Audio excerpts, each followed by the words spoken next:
Hey, if you're new to my channel, then consider liking and subscribing. It would really mean a lot to me, and honestly, it'd make my day.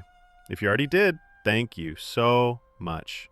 Oh, and by the way, if you like listening to fan fiction, check out my other channel. The link's in the description. Chimera Luffy by mellra. What if Luffy ate a different devil's fruit as a child? Not just any fruit, but the most powerful of the Zoan fruits, the Chimera fruit.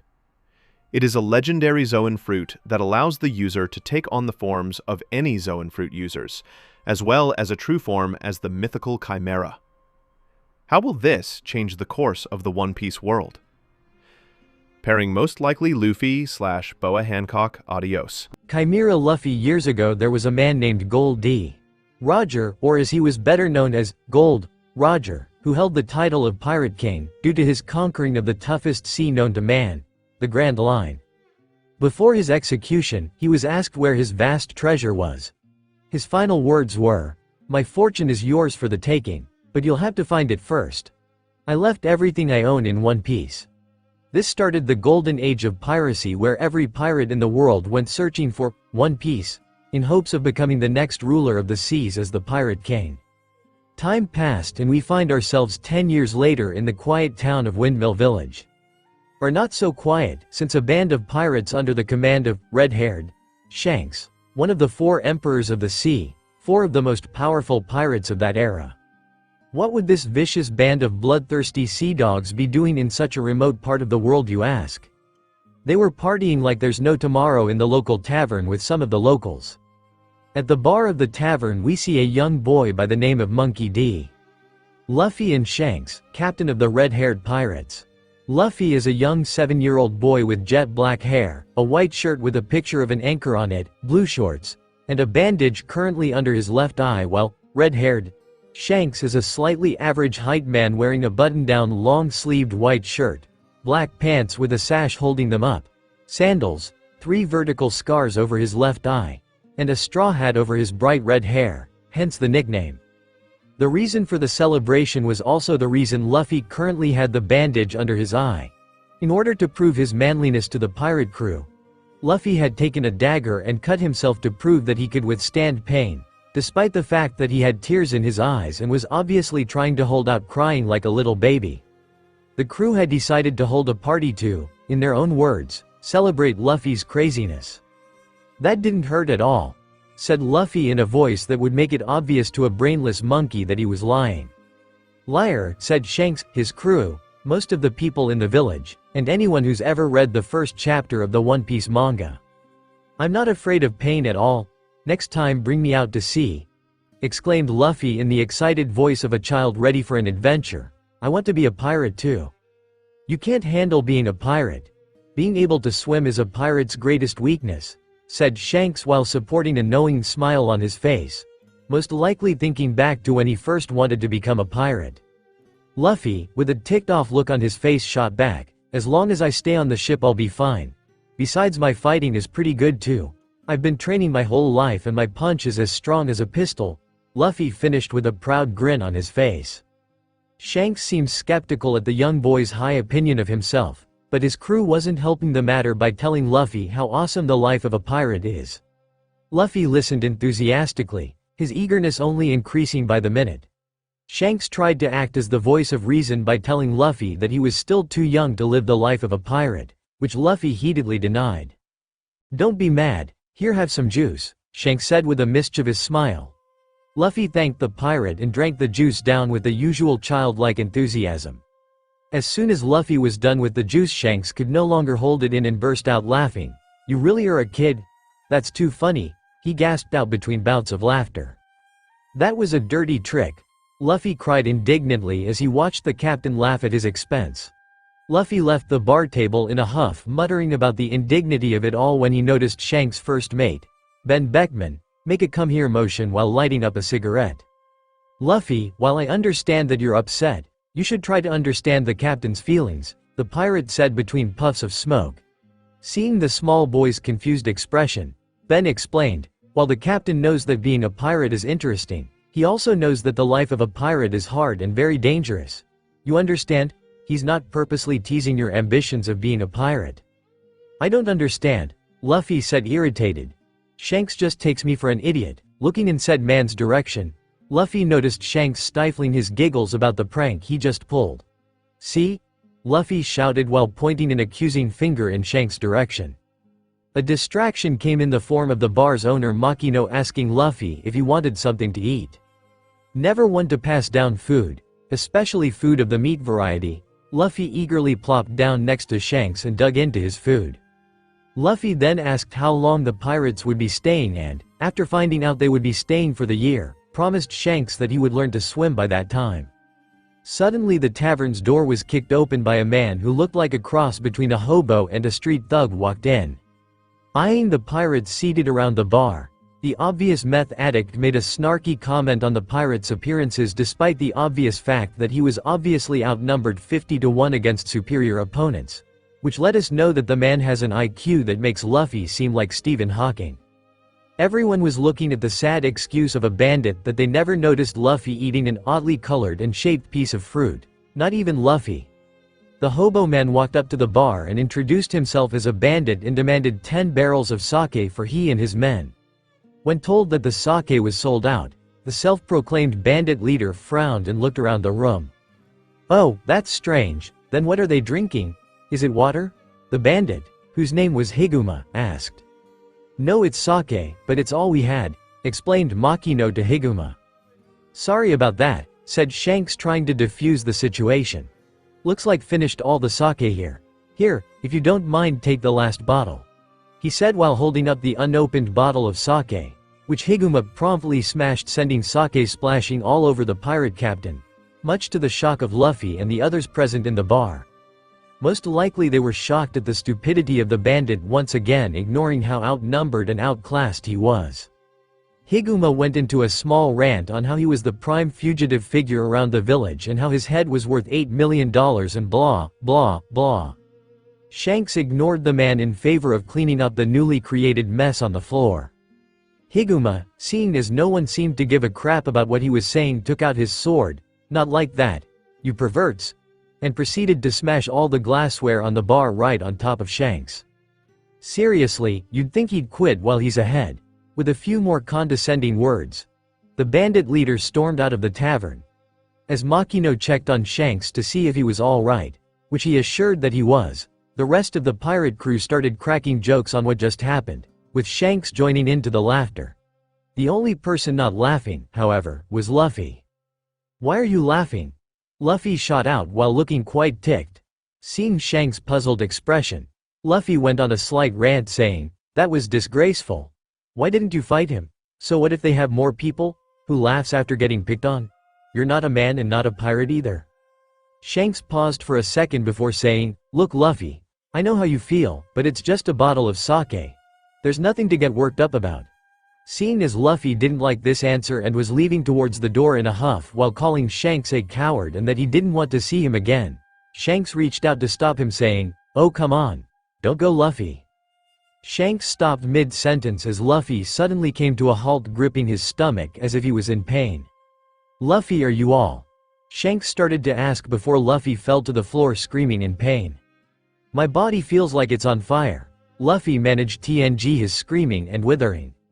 Shanks and Makino were about to get a doctor before they and all the pirates in the bar noticed Luffy go through a startling transformation. Luffy's head and body became like that of a lion with goat horns. His arms became reptilian-like with sharp claws but maintained their opposable thumbs, his back legs took the shape of a goat's, and finally a long, lizard-like tail elongated from his spine. The entire bar was silent, save for Luffy's slightly animal-like gasps as he tried to steady himself. All the pirates and Makino stared wide-eyed and pale-faced at what Luffy had just become.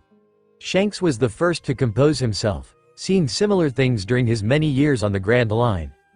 Luffy, are you all right? Shanks managed to ask in a voice just above a whisper. Why yeah, Luffy managed to stammer out in slightly deeper voice, not that anyone really noticed or cared at this point. Phew, that was weird, almost felt like my entire body was being turned inside out. Must have been something I ate. Luffy mused before turning and noticing that most of the other people in the bar were still staring at him in wide-eyed shock. What's wrong? Is there something on my face? Luffy asked while everyone in the bar felt the urge to face fault despite the shock they were still feeling.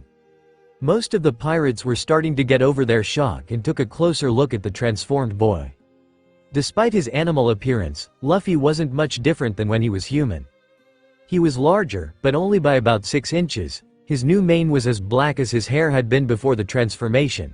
His eyes still held the childlike innocence they once held, only with slitted pupils. He still wore his clothes, but they seemed bulky under his new form and his bandage fell off, revealing a small scar under his left eye. What finally brought the pirates out of their daze was the confused expression held on Luffy's feline face, something that would make most little girls squeal on how cute it looked. Luffy, meanwhile, was started to get annoyed that no one was answering his question and hurried over to the mirror near the bar table, not noticing the changes to his body because now that the initial pain was over, his body felt just like it always did. He just couldn't figure out why his clothes suddenly felt tight and why it felt like his spine was longer somehow, and this is Luffy we're talking about. He probably wouldn't notice a forest fire unless someone pointed it out to him. When Luffy reached the mirror and looked in, he gave a startled yelp and fell backwards. Getting up, he went to look in the mirror again and noticed the strange, wide-eyed creature, and it was following his movements exactly. It was then he looked down and took notice of his body. Luffy felt his panic growing as he looked over the changes his body had, and looking behind him he finally noticed his tail. "Holy crap, I have a tail!" Luffy shouted out in shock. This caused any remaining shock the residents of the bar were feeling to disperse, and they all sweat dropped. He only now noticing the tail? Everyone thought with exasperated expressions on their face. "Hey Captain," said Lucky Roo, a slightly fat member of the Red Hair Pirates who was almost constantly snacking on a drumstick. "You don't think Luffy—" "Oh no," he shouted. "The chimera fruit from our chest is gone." Lucky exclaimed while looking at the now empty chest next to where Luffy was sitting. Quickly going over to Luffy, Lucky pulled out a drawing of the fruit from somewhere and asked the monster-like boy, "Luffy, did you eat this?" Luffy, with a slightly confused look on his transformed face, said, "Well yeah, isn't that dessert? It tasted pretty bad tough." Shanks ran up to the animal hybrid and shouted out, "That was the chimera fruit. It's one of the most powerful of the legendary devil's fruit. It said whoever eats it can become any animal the person can think of, as well as the mythical beast, the chimera." Shock seemed to go over Luffy's face before he broke out into a wide Cheshire cat grin. "You mean I can become any animal? Like a tiger or an eagle?" he asked excitedly. Shanks, able to calm himself down some, looked at Luffy with a serious expression. "Yes Luffy, you can become all that and more. The devil's fruits are one of the rarest treasures of the sea. There are 3 types of devil's fruit. The Parmesia, which gives the user superhuman abilities like being able to stretch like rubber or separate their body parts. The Zoan, which allows the person to become a certain animal as well as an animal-human hybrid. And the logia, which turns the user's body into an element like fire or lightning. You Luffy, ate a Zoan fruit. Unlike other Zoan-type devil's fruit, it is not limited to one type of animal or human-animal hybrid, as well as gives the user the form of the legendary chimera, like what you are now. That is why it is considered a mythical Zoan fruit, due to its ability to turn the user into a legendary creature. However, it is said whoever eats a devil's fruit is cursed by sea devils and will never be able to swim. Luffy gained a shocked expression and cried out, "What? Are you kidding me?" "You idiot!" yelled Shanks. Time skip: a few weeks had passed since Luffy ate the chimera fruit, and after a few hours of concentration he didn't know he had. Luffy was able to finally shift back into his human form. He was still trying to figure out how to shift between forms at will, as well as how to shift into other animals, but so far the only progress he made was being able to change his hands into the reptilian claws of his chimera form. Life had went back to normal in Windmill village. The red-haired pirates had gone sailing for a few days. The mayor of the town was annoying Luffy by repeatedly telling him to avoid hanging out with the pirates. And Luffy was getting the tar kicked out of him by Higuma and his gang of bandits. Wait, what? Let's rewind a bit. Luffy was back in the bar talking to Makino about Shanks when Higuma and his men came barging in and demanding sake, and soon started insulting the red-haired pirates. This soon escalated into a fight between Luffy and the bandits as Luffy tried to force Higuma to apologize about the bar incident with Shanks. Luffy then tried to use his fruit's powers to transform into his chimera form to teach a lesson to the bandits.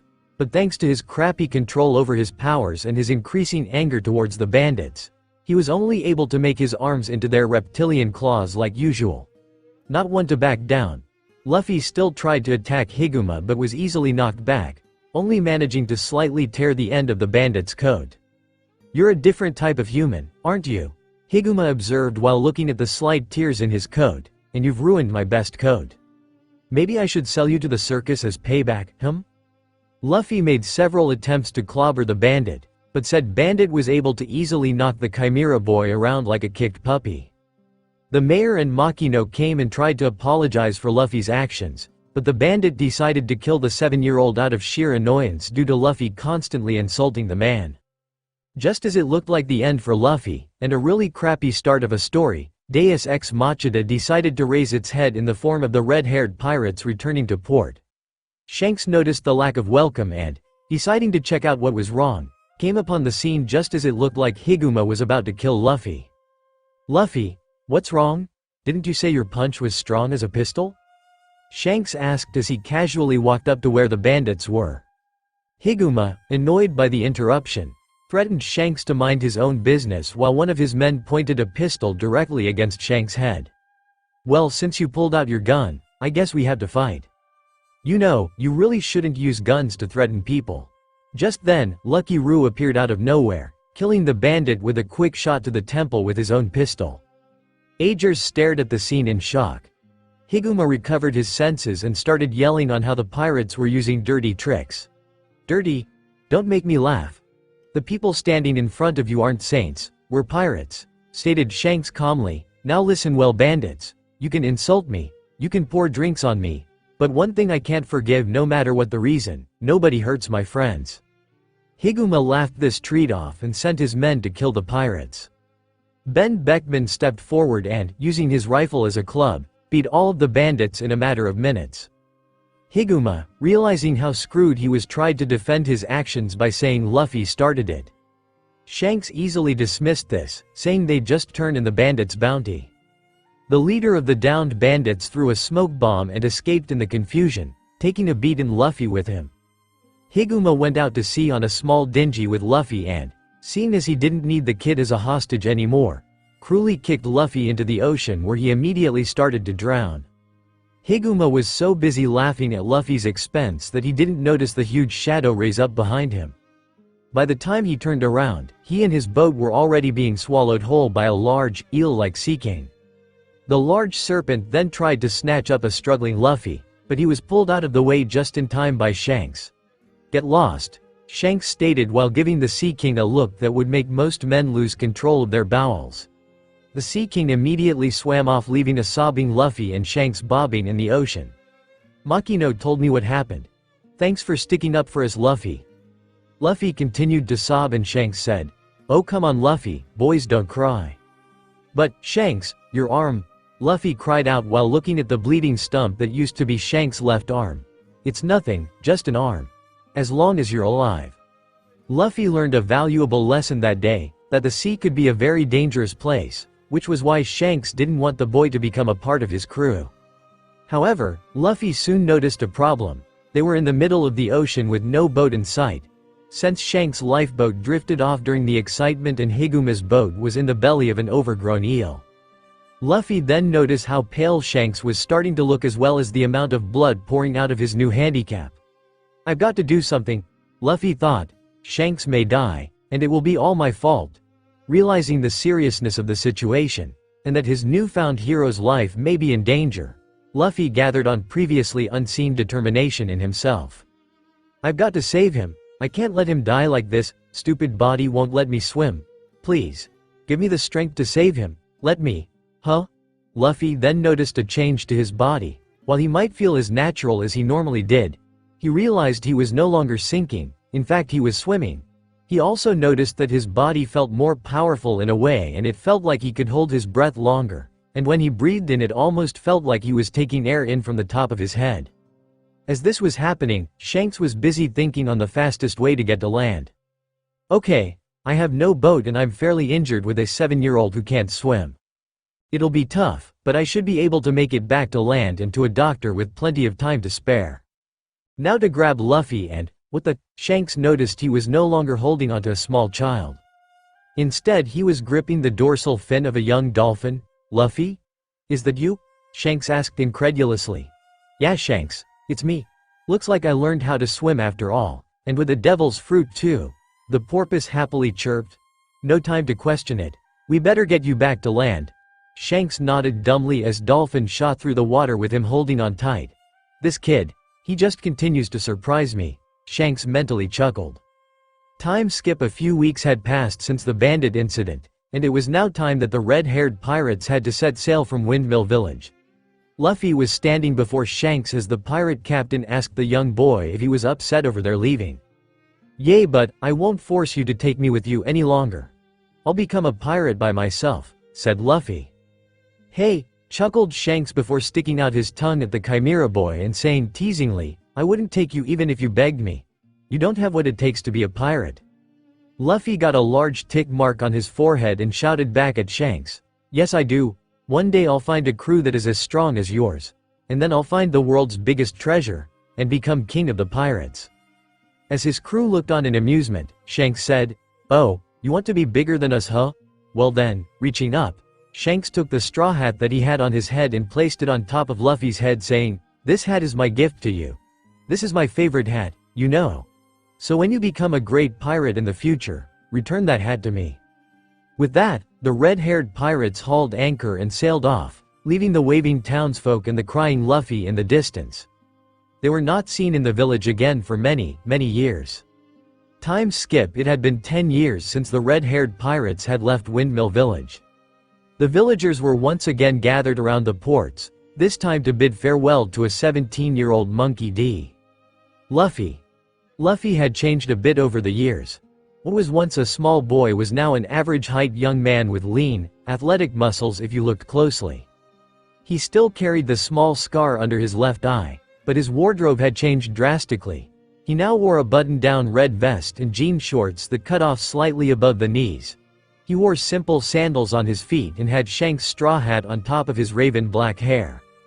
Also added to his attire was a semi-large Bowie knife tucked into a sheath located on his belt with a red handle and a gold guard over the blade. Currently was on a small skiff about a mile away from his village's harbor when the water in front of his boat started to bubble and the large eel monster from his childhood suddenly burst from the ocean's depths. "Oh hey," called Luffy, "you come to see me off?" The Sea King nodded his large head before causing a small wave that propelled Luffy's skiff forward with the power of a jet ski. Laughing, Luffy turned around and waved goodbye to the oversized eel, who again nodded its head before diving back down beneath the waves. What caused this sudden change in behavior, you may ask? Well, over the years, Luffy had perfected his chimera powers to the point where he could become any animal, as well as any animal-human hybrid, so long as he knew what said animal looked like.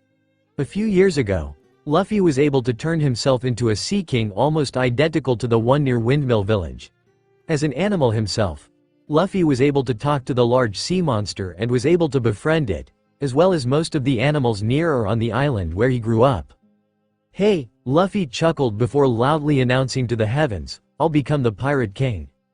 Little did Luffy or anyone in the world at the time know that this one small act would lead to world-changing events and life-changing adventures. This is the story of Straw Hat, Luffy, Chapter 2. It has been a few days after Luffy set sail to start his life as a pirate. Currently we find him lying back in his small skiff enjoying the calm weather.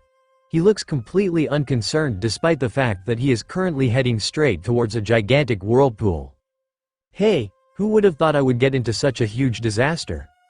How careless of me," Luffy stated with a large, slightly idiotic smile on his face.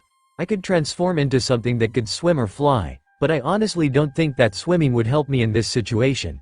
And I have no idea where the nearest island is, so flying's out," he said while bopping his fist into his other hand in an aha moment. He was so caught up in his musings that he didn't even notice that he was already being sucked into the whirlpool. Scene break. On a remote island we see a ship docked near land. What is strange is that the ship has a swan headmast and is decorated in more hearts than a Valentine's Day card. On top of the ship flew a Jolly Roger, also decorated in hearts. This was a pirate ship, owned by the feared, Iron Mace, Alvida, the self-proclaimed most beautiful in all the seas. The woman herself looked like the byproduct of an inbred redneck relationship with morbid obesity running in the family. The grotesque woman was also wearing cowgirl-style clothing and had a huge spiked iron mace strung casually over her shoulder. This abomination to self-respecting women everywhere was currently checking her ship for dust and, unsatisfied with the results, brutally beat the man in charge of cleaning over the head with her mace.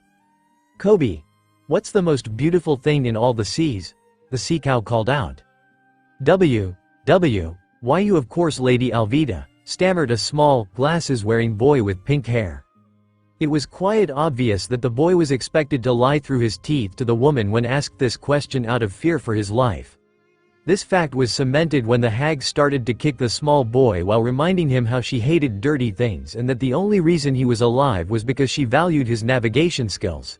After she was done with the beating, Alvida ordered Kobe to clean the ship. "Oh, of course Lady Alvida, I'm on my way," Kobe said nervously. Later we find Kobe rolling a large wine barrel to the storehouses for the Iron Mace pirates.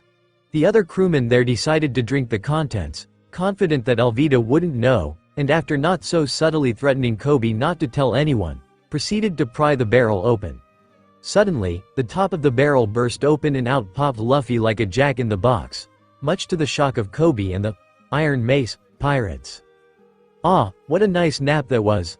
Looks like I'm saved. I seriously thought I was going to die too," exclaimed the straw hat wearing boy before he started to laugh like he didn't have a care in the world. He then took notice of his slag-jawed audience.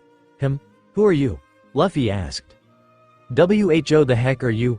came the incredulous reply from the other pirates. One of them further elaborated, "Why would someone come out of a wine barrel?" Suddenly, an iron mace came spinning through the room. "I'll give you 3 guesses on who threw it. The first 2 don't count," with a yell of, "Stop slacking off," ringing through the building. The storehouse was immediately flattened to reveal the knocked-out forms of the pirates, with Luffy, barrel and all, went rolling into the jungle, with Kobe following close behind. After Alvida showed up, the pirates quickly jumped to the wrong conclusion, thinking that Luffy was a bounty hunter after Alvida's head that Kobe brought. Meanwhile, Kobe had finally caught up to the Straw Hat Boy and asked if he was alright. After assuring the pink-haired boy that he was fine, they gave brief introductions to each other. Luffy then asked Kobe if he had a boat, seeing as his was lost in a whirlpool. The glasses-wearing cabin boy then showed Luffy one of the most pathetic excuses for a boat that has ever graced God's green earth. What made it even sadder was the fact that Kobe had spent the last 2 years working on the piece of rubbish in order to escape Alvida's fag grip.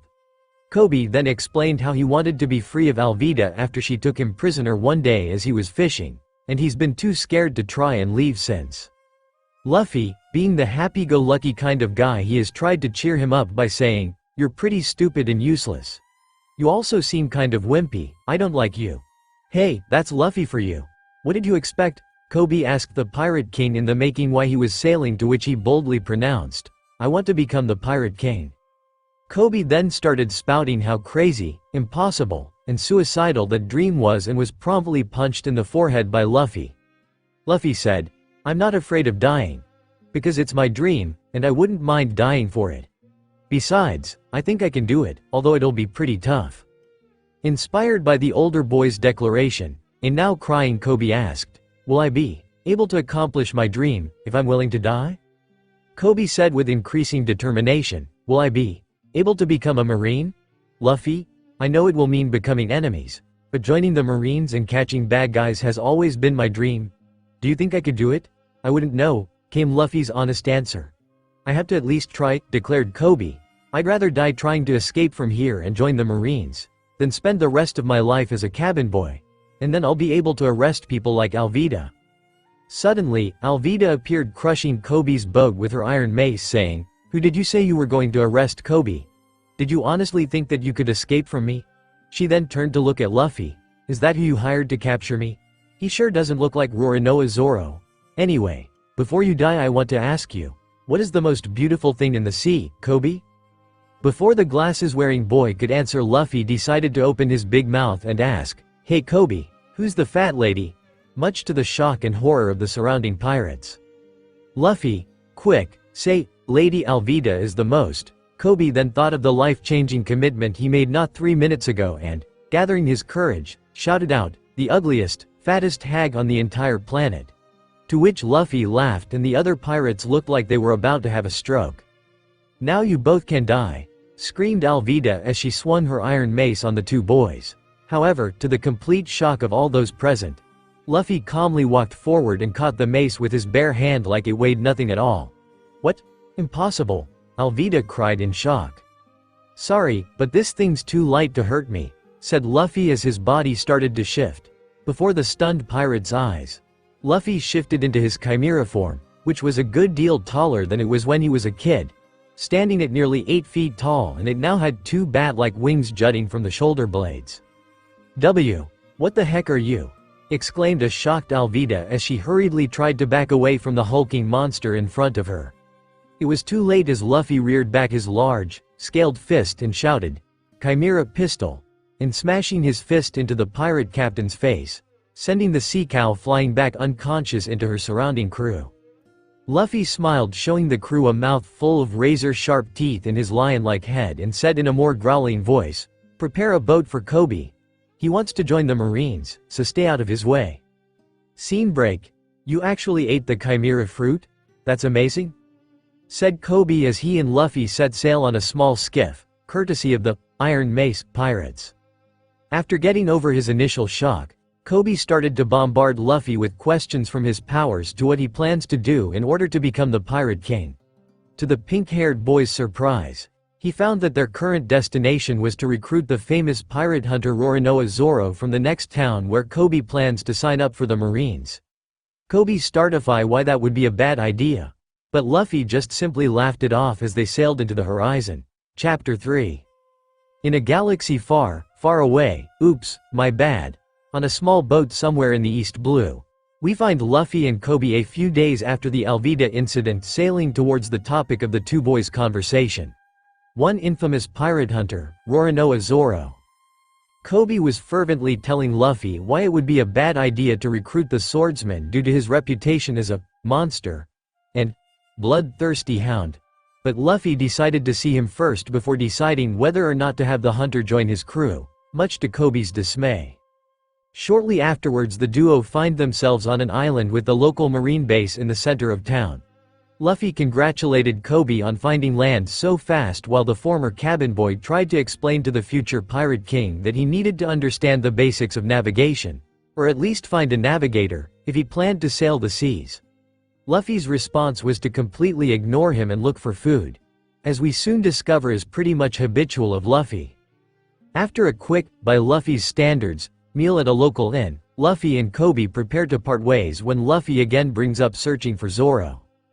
The response from the other customers at the inn was simultaneous, as they all suddenly jumped up, ran to the other side of the room, and stared at Luffy and Kobe like they had the plague.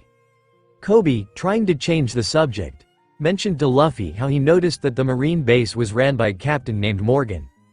It was by some strange workings in the universe that each and every one of the inn's patrons jumped into the air, flipping tables and sending tableware flying everywhere while striking poses like a model having a stroke. After observing the odd, to say the least, behavior of the townsfolk, Luffy and Kobe paid their bill and quickly exited the inn while discussing what the heck just happened. Luffy seemed to be under the impression that Captain Morgan, was not liked by the townsfolk, while Kobe, in his slightly delusional state of mind, seemed to think that it was impossible for a Marine to do wrong. After walking a ways, the Chimera boy and the hopeful Marine made it to the front of the base, which just screamed, "Do not enter." Luffy quickly climbed to the top of the surrounding wall while looking for Zoro. In the middle of the courtyard hung a figure on a cross with his arms bound by rope. The figure revealed to be a man only a few years older than Luffy, with a black bandana on top of his short, curiously green-colored hair. The man had on a plain white t-shirt and black pants on with a sash wrapped around his waist. The man had a look on his face that said, "Annoy me and I'll kill you before you can blink." Kobe, after much freaking out, identified the man as Roronoa Zoro. Zoro spotted the two and tried to talk them into untying him.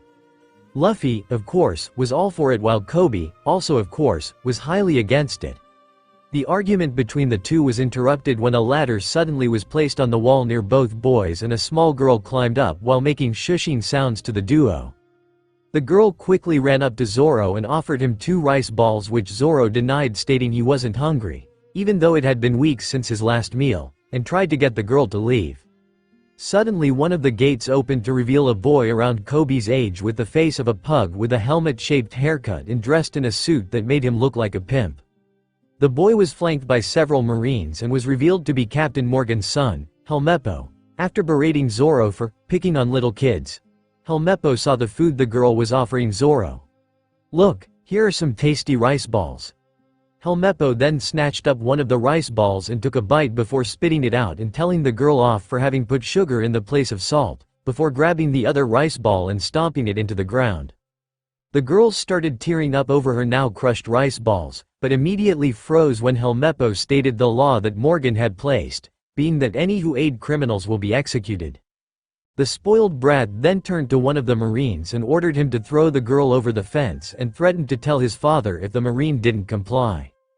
The man walked over to the girl and apologized before suggesting that she curl up into a ball to prevent too much damage. Luffy quickly caught the falling girl as she was thrown out of the base. The Bowl Cut team congratulated Zoro on his endurance and reminded him of their deal where he had to stay tied up with no food for 1 month and he would then be a free man. When the boy left, Zoro looked up to see Luffy standing in front of him. "So, I hear you're a bad guy. Didn't I tell you to get lost?" Zoro said in a voice that would make most men run for the hills. "You're out here in the open with what to show for it. Are you really as strong as people say?" Luffy continued to question the pirate hunter. "What's that got to do with you anyways?" asked an annoyed Zoro. "You know, if that were me, I'd have probably starved by now." Luffy was grinning by now. "Well, I have way more fortitude than you ever have, which exactly why I'm not going to die." The pirate hunter smirked and watched as Luffy turned to leave before calling out, "Wait up. That rice ball, would you pick it up for me?" Luffy bent down and picked up the crushed rice ball and commented that it was little more than a ball of mud. "Just shut up and give it to me." Zoro spat out before swallowing what was left of the rice ball with a look that made it seem like he would barf and said, "Would you tell that little girl? The rice ball was delicious." Much to Luffy's amusement and pleasure, since he had just found the perfect first mate. Luffy left the square and returned to Kobe and the little girl, whose name was Rika, and then retold to them exactly what Zoro had said. Kobe started to wonder whether Zoro was actually a bad guy, only to be berated by Rika, who then explained the reason that Zoro was tied up, being that he had sacrificed himself for the sake of Rika and her mother by killing Helmeppo's pet wolf that the boy let run loose and almost killed the girl. When Rika had finished recounting how Zoro ended up tied to the stake, a crash was heard from the street behind them. Turning around to see what had caused the ruckus, Luffy, Kobe and Rika saw the one known as Helmeppo, the captain's son, cockily strutting down the street and having all the townspeople bow to him on threat of telling his father. The helmet-haired boy then started spouting of his gripes of boredom, even suggesting that to help clear that boredom he could execute Zoro. Hearing the captain's son speak of potentially killing Zoro, Luffy walked over to the boy and spoke to him. "Did I hear you were going to execute that pirate hunter in the crucifixion yard?" Helmeppo laughed and, puffing out his cheeks in a mocking manner, then stated that he never had any plans to do otherwise, and before he could finish his sentence beyond that, Luffy backhanded him like the pimp the other boy dressed as, much to the shock of the crowd. Helmeppo pulled himself up with the help of his guards, crying out in pain. You hit me," Helmeppo screamed while holding his face, but pulled himself together enough to blurt out, "My father is Captain Morgan." Luffy's glare hardened, like I care. If you want to fight, fight me yourself. The boy scampered away and called out before leaving, "You'll care when he executes you." Luffy then declared that he would make Zoro his crewmate before storming off to the marine base with Kobe in tow. Back at the crucifixion yard, Zoro was startled awake by the sudden presence of Luffy. "Oh, it's you again. What are you doing here this time?" Luffy looked at the pirate hunter and grinned. "I figure I'll get you out of those bindings and then you can join my pirate crew. I'm currently looking for members to join me." Zoro scoffed at the proposition. "Forget it, I'll never stoop that low to join with a criminal." Luffy looked at the man with a bemused expression. But you're already known as a blah bounty hunter, aren't you? Who cares what they think, the point is that I have never once done anything that I regret. I will survive these next 10 days, after that I'll do what I set out to achieve. Luffy's expression became completely blank for only a few moments, and only changed when Luffy up and declared that Zoro would be a part of his crew, despite Zoro's obvious complaints. I've heard you could be the best swordsman in these parts. Zoro's complaints died. Well yeah, but that idiot captain's son took my swords away, and he's keeping them in that base over there. Luffy looked at the base in question and turned back to Zoro. I can go and get them for you, but if I do then you'll have to join my crew. And to this, Zoro exclaimed his annoyance once more with the young captain's disregard for his refusal, while Luffy simply laughed and sped off to the main building. Meanwhile, on top of said building, a group of Marines was lifting up a giant statue of Captain Axehand Morgan while Helmeppo was trying to convince the man himself to go after Luffy for hitting him. He had little success on the matter, because as it turns out the only reason Morgan never hit his son was because he was too worthless to hit, which he exclaimed as he punched Helmeppo square in the face. Morgan was revealed to be a tall muscular man with metal plating covering his lower jaw and a huge axe attached to where his right arm should be. Large statue plus large weapon equals overcompensating much? And had a marine jacket covering most of his body. He is shown to be incredibly cruel and narcissistic when, after he attacks a marine for refusing to execute Rika, he boasts on how his rank makes him the most powerful one on the island and the statue would help symbolize that fact. Meanwhile, Luffy found himself to be incredibly lost before he noticed noises coming from the top of the marine base. Thinking there was someone there who he could ask for directions, Luffy took on a look of concentration. Suddenly, his legs morphed into the legs of a cricket and, backing up a little bit, gave a cry of "cricket hopper," jumped high enough that he reached the roof of the building. Unfortunately, Luffy underestimated his jump and started to go over the building. Fortunately, there was a large statue, that he was able to grab onto to stop his ascent. This caused the symbol of vanity to topple over and shatter to 1,000 pieces, much to Morgan's horror and everyone else's shock. Sorry, came Luffy's weak apology. Capture him. I'm gonna kill him, screamed the captain, with the Marines hurriedly complying. Before the Marines could grab him, Luffy grabbed Helmeppo and dragged him off to find Zoro's swords. The Marines were about to give chase when they noticed Kobe in the courtyard trying to free Zoro from his bonds, which Morgan quickly ordered them to be executed.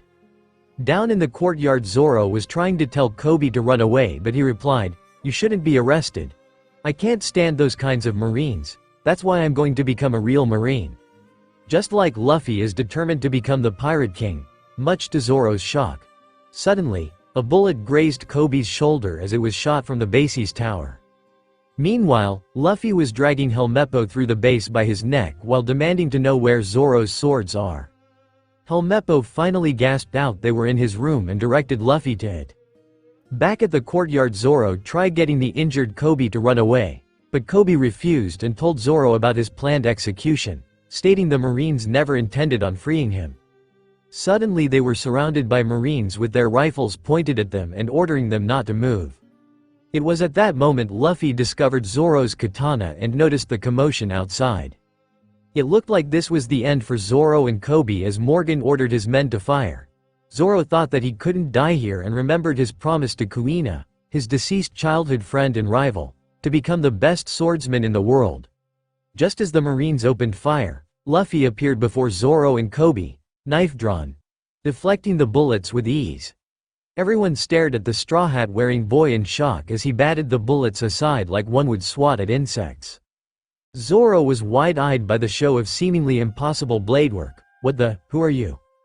Luffy turned to face Zoro, his grin never having left his face. My name is Monkey D. Luffy, and I'm going to be king of the pirates. Zoro scoffed at the idea. But Kobe piped up in defense of Luffy's dream, stating that he didn't believe at first either, but Luffy's complete determination was what convinced him. On Luffy's back were 3 swords. He took them off and presented them to Zoro. You know, I found all of these in the same place but I couldn't tell which was yours, so I took them all.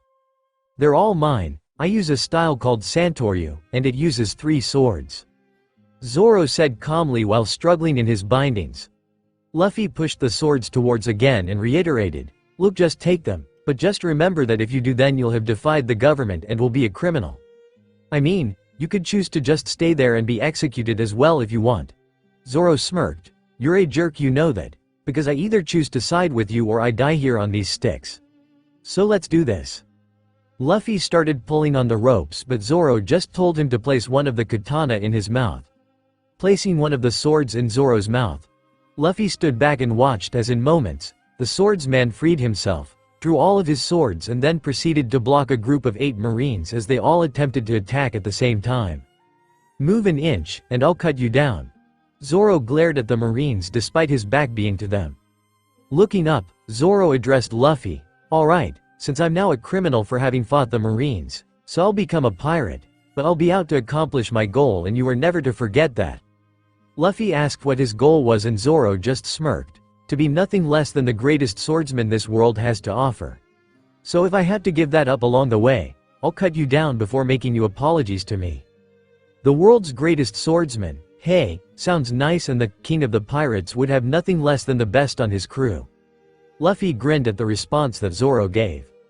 From this point onward, criminal or not, my name will be known throughout the world. Zoro's last statement was then followed by Morgan's demanding that the marines kill the 3 people in the yard, being Luffy, Zoro and Kobe. Luffy grinned at this and said, let's get wild, before the marines or his 2 companions could blink. Luffy sped off towards the marines with his body starting to shift. Where once stood a young teen now ran a large, humanoid cat with black spots. Luffy had turned into a cheetah man. The people in the courtyard heard a cry of, cheetah barrage. In seconds the marines found themselves on the ground with either the wind knocked out of them or completely out cold with lumps on the back of their heads. The only marine left standing was Morgan as he observed the scene with wide eyes. Luffy suddenly appeared between the captain and his friends, shrinking down into his human form. A gaping Zoro managed to sputter, what the heck are you? To which Luffy happily replied, I'm a Chimera man. The recent displays of strength made the still conscious marines question their ability to overcome the 2 pirates. Morgan's expression darkened and he immediately ordered every marine who spouted out weakness to shoot themselves in the head. Zoro braced himself for a fight, but Luffy dashed forward, through the marines, and slashed at Morgan himself with his knife, only to be blocked by the giant axe head that was in place of his right hand. You pathetic and reckless punks, how dare you defy me? First the marine captain, axe hand Morgan.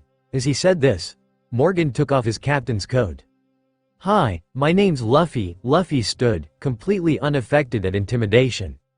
When Luffy had finished talking, Morgan rushed the teen with a sideways swipe which Luffy jumped over. Turning around to face his opponent, Morgan then brought his axe hand down which split the earth, but once more, Luffy had leapt safely into the air. While airborne, Luffy sheathed his blade and suddenly shifted his legs to that of a mule and with a cry of donkey drop kick, kicked Morgan straight in the face, knocking the captain off his feet. Getting back onto his feet, Morgan saw that Luffy was running towards him again, and lifted his axe hand into air once more to bring down on the teen pirate, bellowing out a cry for the teen's death. To the shock and surprise of everyone present, Luffy's lower body shifted into a snake's tail and he twisted out of Morgan's attack and belting the marine with his tail back down onto his back. Luffy shifted back to normal and walked over to the downed man, lifted him by the scruff of his shirt, and started to punch him over and over for having ruined Kobe's dream by soiling the name of the marines. Hold it, Straw Hat, look at what I've got. Helmeppo's shrill voice cut over the sounds of Luffy's punching. When he realized that he wasn't getting the result he had originally desired, he continued calling out. Helmeppo was currently holding a gun to Kobe's head and his limbs were all shaking with nerves. Eventually Luffy stopped punching the marine captain and looked over at Helmeppo and Kobe, and then Kobe called out and told Luffy not to worry, even if he should have died. Of course, so what will you do now, Helmet Head? Luffy was grinning as he walked away from Morgan's prone body and then shifting back into his hybrid cheetah form, grinning a Cheshire Cat smile. As he was walking away, Morgan rose from the ground and attempted to cut down the teen pirate captain one more time. Zoro noticed Morgan's movement and readied his swords before moving close enough to help Luffy should it be necessary. Cheetah Blitz, Luffy said under his breath, and moments later, Helmeppo's head snapped back and he then collapsed on the ground, completely unconscious with Luffy standing where the brat once stood. Behind Luffy, Morgan wasn't in much better shape as he fell back completely unconscious from Zoro's attack. Luffy became human again before he turned to the swordsman and thanked him, only to be told by Zoro that he was just doing his job. Luffy and Zoro turned to the Marines and put out a challenge to what had just happened. The two pirates were surprised when the Marines then tossed their hats, guns and swords into the air while spouting off that they were free from the corrupt captain. Later, both Zoro and Luffy were enjoying the lunch in the bar that the Rika's mother worked in and Zoro started to question his captain. "So Luffy, you said that you were looking for crew members. How many do you have so far?" Still with food in his mouth, Luffy just pointed at Zoro who gawked at the prospect. "Then please tell me you at least have a ship." At this, the Chimera boy pointed to the docks that could be seen from the window and one of the dinghies there.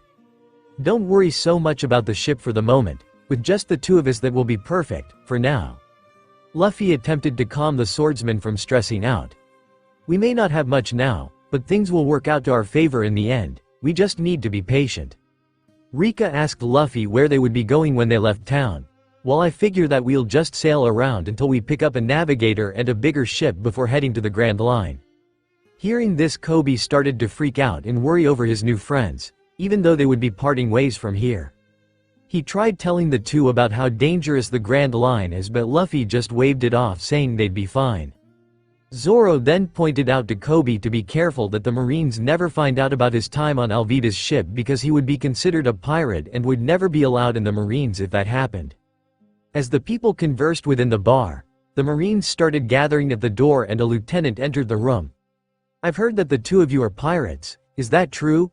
Getting a nod of assent, the Marines ordered that the two of them leave town immediately, even though they were happy for the assist with Morgan. Zoro and Luffy just smirked and started to leave. When the lieutenant asked whether Kobe was with them, Luffy started to tell them about how Kobe had been Alvida's cabin boy for 2 years, causing the pink-haired boy to strike Luffy in the face.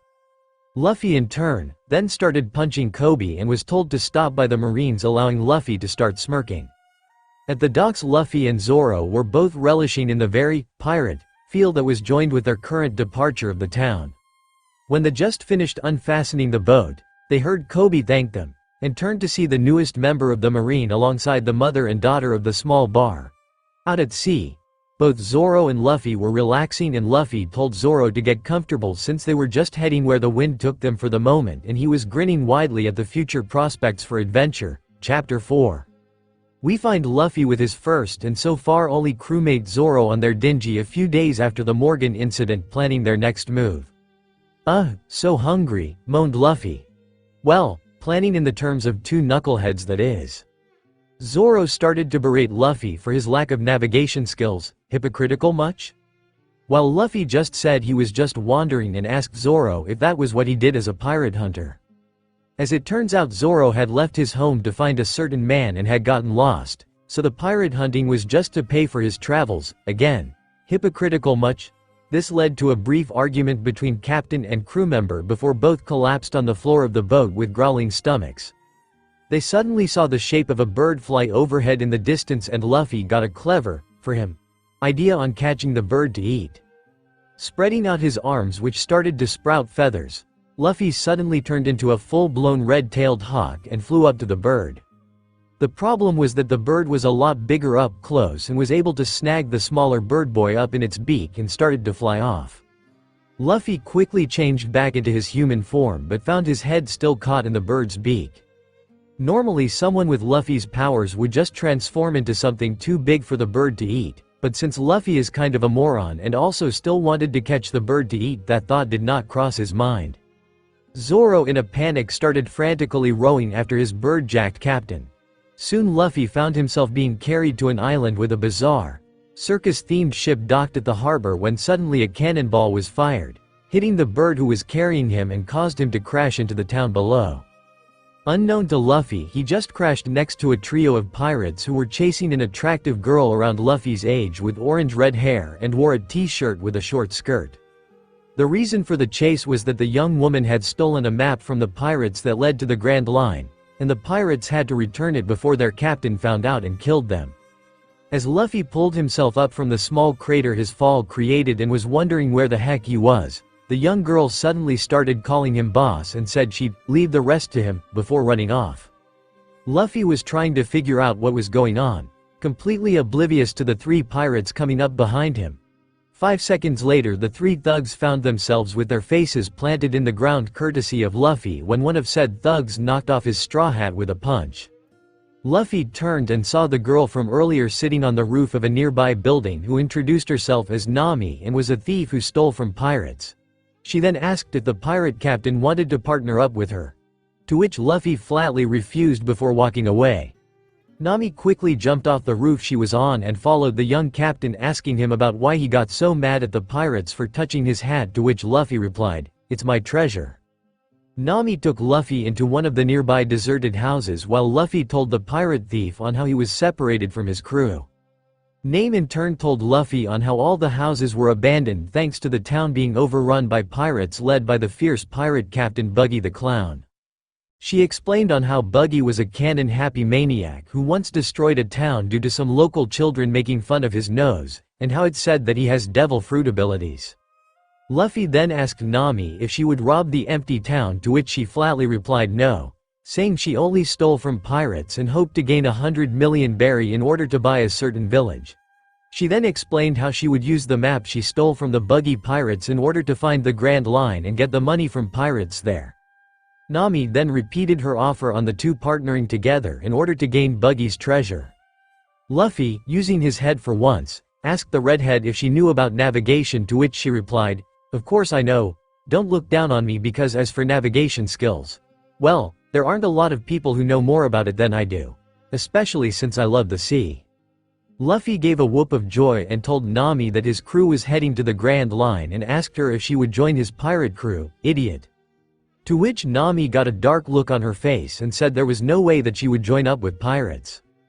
She then asked if his hat contained a map to his treasure, and Luffy explained on how the hat was a gift from a friend that symbolized his promise to become a great pirate captain with the best crew on the ocean. Nami then told Luffy flatly that she hated pirates and the only thing she loved was money and tangerines. Luffy then asked again if she would join his crew, to which Nami was again about to reject but then gave a mischievous smirk. Nami then told the Chimera captain that she would join his crew, on the condition that he went with her to where Buggy is. Luffy, being none the wiser, quickly agreed and started to walk off, not noticing Nami grabbing a long rope and sneaking up behind him. Scene break. Buggy the Clown was a man in his mid-30s and wore a colorful orange striped shirt with an elaborate captain's hat that had tassels on it over his bluish hair, as well as a large red cape strung over his shoulders.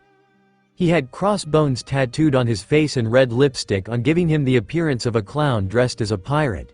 But his most distinguishing feature was the red bulbous nose on his face that made him look even more clown-like. He was about to execute the 3 pirates that failed to capture Nami when another of his crew members came up to him and informed him that the map thief had returned on her own. Nami then walked in with a hog-tied Luffy and proceeded to tell the clown captain that she was tired of working for Luffy and was wanting to join the Buggy pirates, to which everyone present stared at her in wide-eyed disbelief before the circus-themed pirates broke down in laughter before throwing Luffy, still hog-tied, in a cage and welcomed their newest crewmate with an elaborate party. Everyone, minus Luffy, seemed to be having a great time. Nami was drinking her new crewmates under the table while having a mischievous grin on her face, thinking she'd be able to rob the Buggy pirates blind when they all fall into a drunken slumber. Meanwhile, our favorite pirate captain, who doesn't have a ridiculous large red nose, author dodges cannonball fired at by Buggy, was trying to bite his way through the bars. One would wonder why Luffy didn't just change into a smaller animal like a mouse to escape. Well, it could be that he didn't want to reveal his abilities to a room full of enemy pirates that could easily kill him while he's vulnerable, or the more likely scenario is that the thought never even crossed his mind. As Luffy was running up his future dentist bill, Nami walked over and playfully asked her captain how he was doing. Luffy had a few choice words to say to the redhead, involving yelling at her to get him out and asking if she could bring him some food since he was still hungry. Nami brought the boy a mouthful of food which he quickly devoured, and Luffy's mood instantly shifted to cheerful and asked the girl if she'd become their navigator again. After heatedly denying that offer, Nami told the Chimera captain that if all went well she might free him after she stole the other pirate's treasure. Suddenly, Buggy stood up and announced it was time to punish Luffy for his part in stealing the map. After asking Luffy if he had any last requests, to which Luffy asked to be let go, got shot down in record time. The clown captain ordered his men to prepare the special buggy ball. The crew brought forth a cannon and a strange red cannonball with the ship's Jolly Roger painted on the front. Buggy decided to give his captive and new crewmate a demonstration of his power and had the now loaded cannon aimed at a row of nearby houses. As soon as the entire row of houses was reduced to a smoldering pile of splinters. Satisfied that he had his audience's attention, Buggy aimed the cannon at the still captured Luffy and ordered Nami to light the fuse to prove her loyalty by blowing away her old boss. Nami tried to look for a way out of her current predicament because, while she hated pirates and was a thief, she was no murderer. Seeing the girl's dilemma, Luffy told the cat burglar that she made an oath and now she had to find the courage to stand by it. Before Nami could think on what she should do, the matchbox was yanked out of her hands by a member of the crew who was becoming impatient with her lack of action and moved to light the match himself. Before the fire touched the fuse of the cannon, Nami pulled out a collapsible staff and smashed the pirate in the face before she could contemplate the consequences of her actions. As the buggy pirates stared in shock and anger, Nami declared that she'd never stoop to a pirate's level and said that a pirate took someone precious from her. Luffy commented on how that's why she didn't like pirates. The young captain then noticed that the fuse on the cannon pointed at his cage was lit and proceeded to bite at the bars with a greater ferocity. As the fuse got smaller, Buggy ordered his men to kill the backstabbing thief, to which the circus-themed crew immediately rushed over to do. Nami tried keeping the attacking pirates at bay with a swing of her staff, but the pirates used acrobatic moves to dodge the strike. Nami noticed the almost completely burnt fuse and ran over, grabbing it with her bare hands in hopes of stopping the cannon from firing. Then 4 pirates tried to jump her unprotected back, but a figure suddenly appeared and smashed the incoming pirates in the face with 2 of his sheathed swords, asking them how many pirates it took to fight one girl. Luffy noticed who the stranger was and happily cried, "Zoro." As Nami and the buggy pirates realized that the newcomer was the infamous pirate hunter Zoro, the swordsman walked over to the cage his captain was locked in while berating him for being reckless. Buggy then appeared next to the green-haired pirate and asked if he was after his head, but Zoro said his pirate hunting days were done. Buggy then declared that killing the recently turned pirate would make him even more famous and proceeded to charge at him with knives. Zoro proceeded to cut the man into 3 pieces, to the shock of Luffy and Nami and to the growing amusement of the buggy pirates. The circus crew members proceeded to chuckle darkly while the Straw Hat crew demanded the key before breaking out into laughter. Suddenly, Zoro stiffened as it was revealed that a knife was lodged into his back by a floating hand. The pieces of Buggy started to float into the air and smugly told the shocked teens that he ate the chop fruit, so no matter how much he's sliced to pieces he can't be killed. Just as Buggy moved to finish off the downed swordsman, Luffy said a taboo. "Stabbing someone in the back is dirty, you big-nosed creep." "Who are you calling big-nosed?" screamed Buggy as he shot his hand holding a knife straight into Luffy's face. To the shock of all those present, Luffy was able to catch the knife with his teeth and broke the blade in half. Elsewhere in the world, all the dentists out there gained a strange gleam in their eyes, and declared that he'd clobber the nose-sensitive pirate. Luffy then told Zoro to run away, and Zoro, understanding what his captain wanted, ran to the cannon while blocking Buggy's knives thrown his way and was able to flip the cannon so it pointed directly at the buggy pirates. Nami was then able to light the much shorter fuse and a portion of the roof they were on was blown away in the ensuing blast. Zoro ran over to Luffy's cage and was about to lift it up to carry him away when a thought suddenly struck him. "Hey Luffy," he asked with a steadily increasing twitch to his eyebrow, "couldn't you just turn into a smaller animal like a mouse to escape from there?" Luffy looked confused for a moment before gaining an "aha" face while Zoro face-palmed while muttering, "Idiot." Luffy quickly shrunk down while gaining whiskers, rounded ears, and a tail before disappearing into the ropes that bound him. A mouse wearing a shrunken version of Luffy's outfit scurried out of the cage before shooting back up to human form.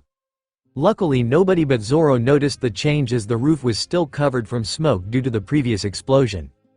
The two pirates grabbed their future navigator as she tried to see through the smoke and quickly bolted into the town. The trio stopped a few blocks away due to Zoro needing to rest his wounded body. They found themselves in front of a pet shop with a white dog with old battle wounds standing guard out front.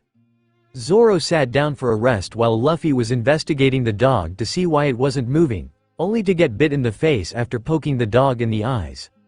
Nami meanwhile was trying to figure out both why Zoro risked himself for Luffy. She thought all pirates were greedy and cowardly by nature and wouldn't hesitate to abandon a crewmate, and how Luffy was able to escape from his cage so easily.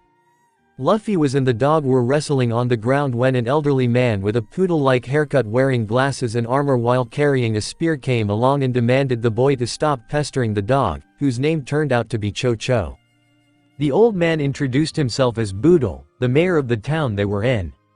After allowing Zoro to rest and recover from his injuries in home, the mayor proceeded to feed the guard dog and proceeded to explain why the dog was standing guard like that. Boodle explained that the store was opened 10 years ago by his friend who was Cho-Chow's owner. However, the man passed away several months ago and the dog had been guarding the store ever since. Despite popular belief that the dog was waiting for his owner to return, the mayor claimed that Cho-Cho most likely knew his owner was dead and he was guarding the store because it was his owner's, and now his, treasure. Suddenly, a terrifying roar went through the village.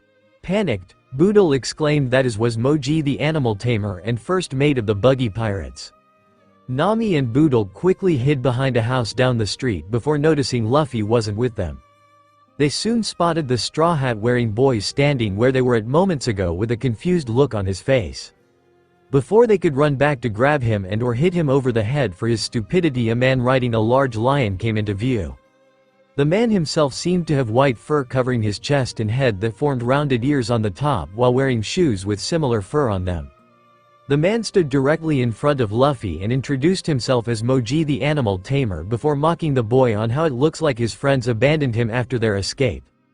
Luffy simply commented that the man was wearing a weird hat, to which said man angrily pointed out was his hair. Luffy just said that was weirder, to which the man told him to shut up. Moji tried to intimidate the boy by saying he could control all manner of animals and proceeded to try to get Cho-Cho to shake his hand only to receive a bite on the arm for his troubles. The man proceeded to demand that Luffy tells him where Zoro was and Luffy immediately said no way to. The lion, named Richie, jumped at the boy who swiftly dodged only to be smacked through several buildings by Richie's paw. Moji was about to continue his hunt for Zoro when Richie went in the direction of the pet food store with Cho-Cho growling dangerously.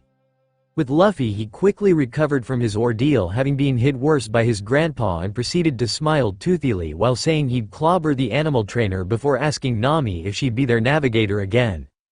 After meeting up with Nami and Boodle, who were both incredibly shocked to see he was largely unhurt after going through buildings via giant cat punch, the trio came upon a hard W. Cho the dog was giving mournful barks as the store he guarded burned.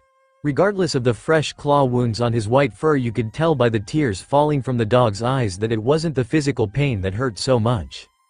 Luffy stared at the scene while remembering the old mayor's explanation on how the store was the dog's treasure with a dark shadow on his face. Moji was riding on top of Richie nursing a dog bite wound to the arm while the oversized lion munched on a battered box of pet food they stole from the store before setting it ablaze, receiving minor resistance from the little guard dog. As the duo continued their search for Zoro, they came upon a startling sight. The straw hat wearing brat that Richie sent flying earlier was standing unhurt in their path. After getting over his initial shock, Moji sent Richie to try and tear the boy's head off. Luffy, however, just smirked and said, "Let me show you how a real lion fights." To both the lion and tamer's shock, the boy in front of them started to grow till he towered over Richie while growing a large mane of black fur as well as razor-sharp teeth and claws. The now human lion hybrid let off a terrifying roar that shattered a few nearby windows and grabbed the other lion under the front legs while lifting it up into the air. Lion pile driver. The Chimera boy roared as he planted the still shocked Richie headfirst into the ground, knocking him unconscious. The now terrified animal tamer stuttered out, "What the heck are you, you freak?" The now lion-like boy stalked over to where the petrified pirate was rooted to the spot while cracking his knuckles and explained, Long ago I ate the chimera fruit. Now I'm an animal man. Moji tried apologizing to the approaching lion man and said he'd pay whatever he wanted. Luffy was having none of that and growled out, "I don't want your apology or your money, because that won't bring back Cho Chow's treasure." He gained a dangerous glint in his cat-slit eyes and roared out, "I came back to clobber you." With that he reared back his fist and punched Moji straight in the face, sending the man into blissful unconsciousness with his pet.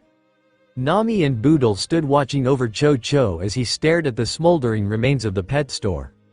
Nami commented on how all pirates were the same and didn't care on who they hurt.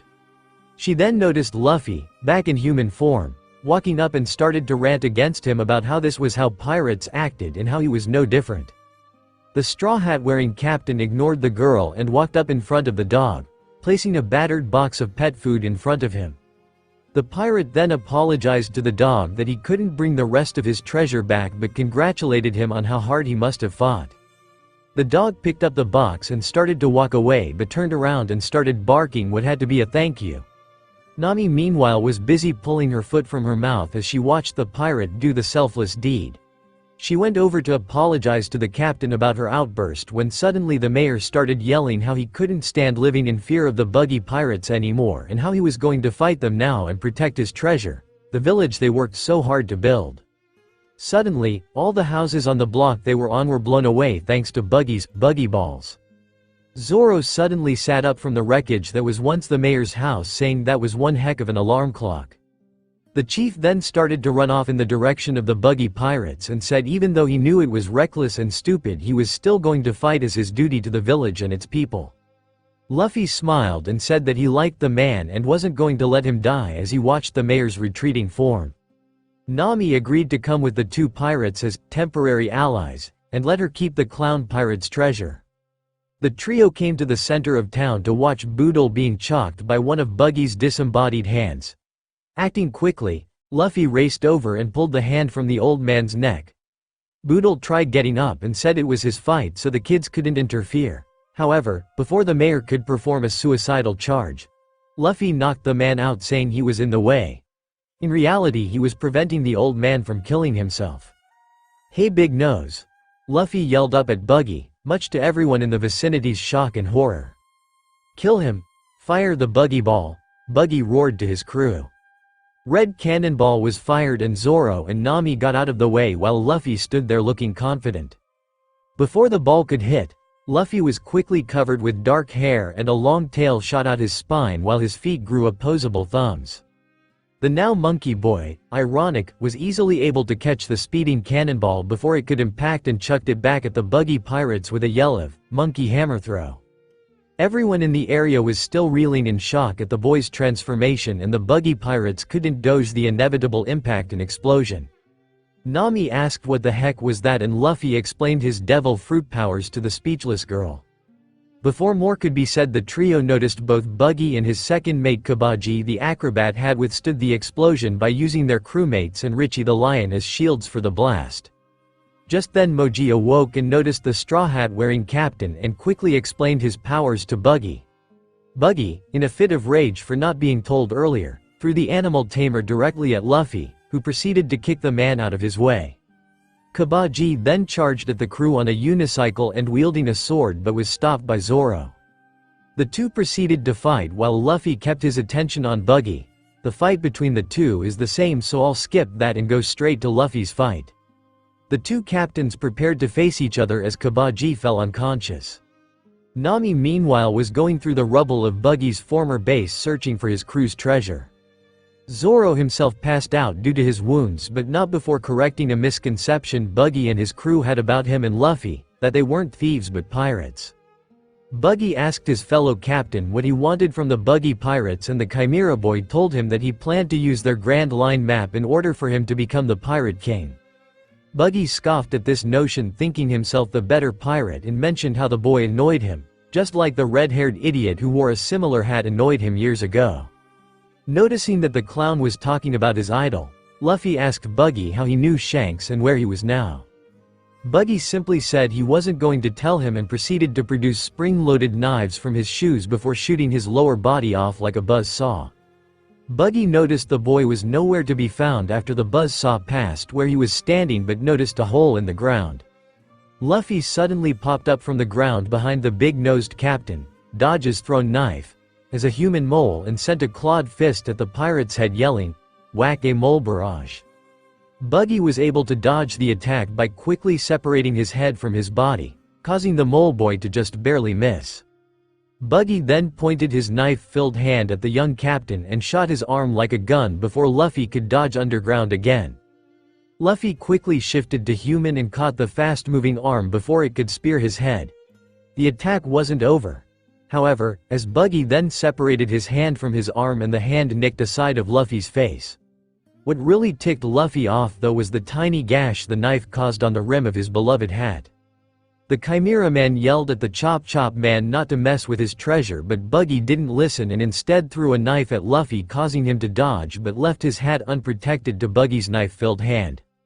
The hand speared the hand and took it over to Buggy, who proceeded to throw it on the ground and spit on it once he found out it was Shanks' hat. Buggy then told his Opokes were both apprentice pirates on the same crew as kids. Luffy then charged at the older man, who proceeded to separate his head in preparation for an attack. Luffy had other plans and, while shifting into a minotaur-like creature, rammed Buggy's torso head-on in the stomach, causing the head to scream in pain before rejoining his body. Luffy then sat on the clown's stomach, still in his heavy bull form mind you, and wiped the spit off his hat on Buggy's face and demanded that the older captain tells him how he knew Shanks. The man was able to wheeze out over his collapsing lungs on his time together with Shanks and how the redhead accidentally made him swallow the Chop Chop fruit that Buggy attempted to steal and also caused him to lose his map to an undersea treasure overboard. He then told Luffy how Shanks was able to save him from drowning after he dived after the map, but told the boy he still resented the man for all he made the clown lose. Buggy then separated his torso that floated up in the air and proceeded to chase after Nami, who had just came out of the rubble holding onto the Buggy pirate's treasures. Just as Buggy was about to skewer the thief, there was a cry of, "Donkey dropkick." And Buggy let out a scream so high-pitched it broke several windows. Confused, Nami looked at Luffy, who transformed his lower body into a donkey's and had kicked Buggy straight in his family jewels. Luffy told Nami to drop the treasure and run, but Nami refused, saying that it was her treasure now since she was a thief and she just stole the treasure, ergo it's hers. Buggy, in a much higher-pitched voice, told the girl she wasn't getting away and proceeded to separate his body into many tiny pieces that flew all over the place. Buggy's head and hands went after Nami while the rest of him distracted Luffy. Luffy then noticed that Buggy's feet couldn't fly, so he grabbed them and proceeded to tickle them, stubbed the toes, and pinched them, causing Buggy all sorts of discomfort.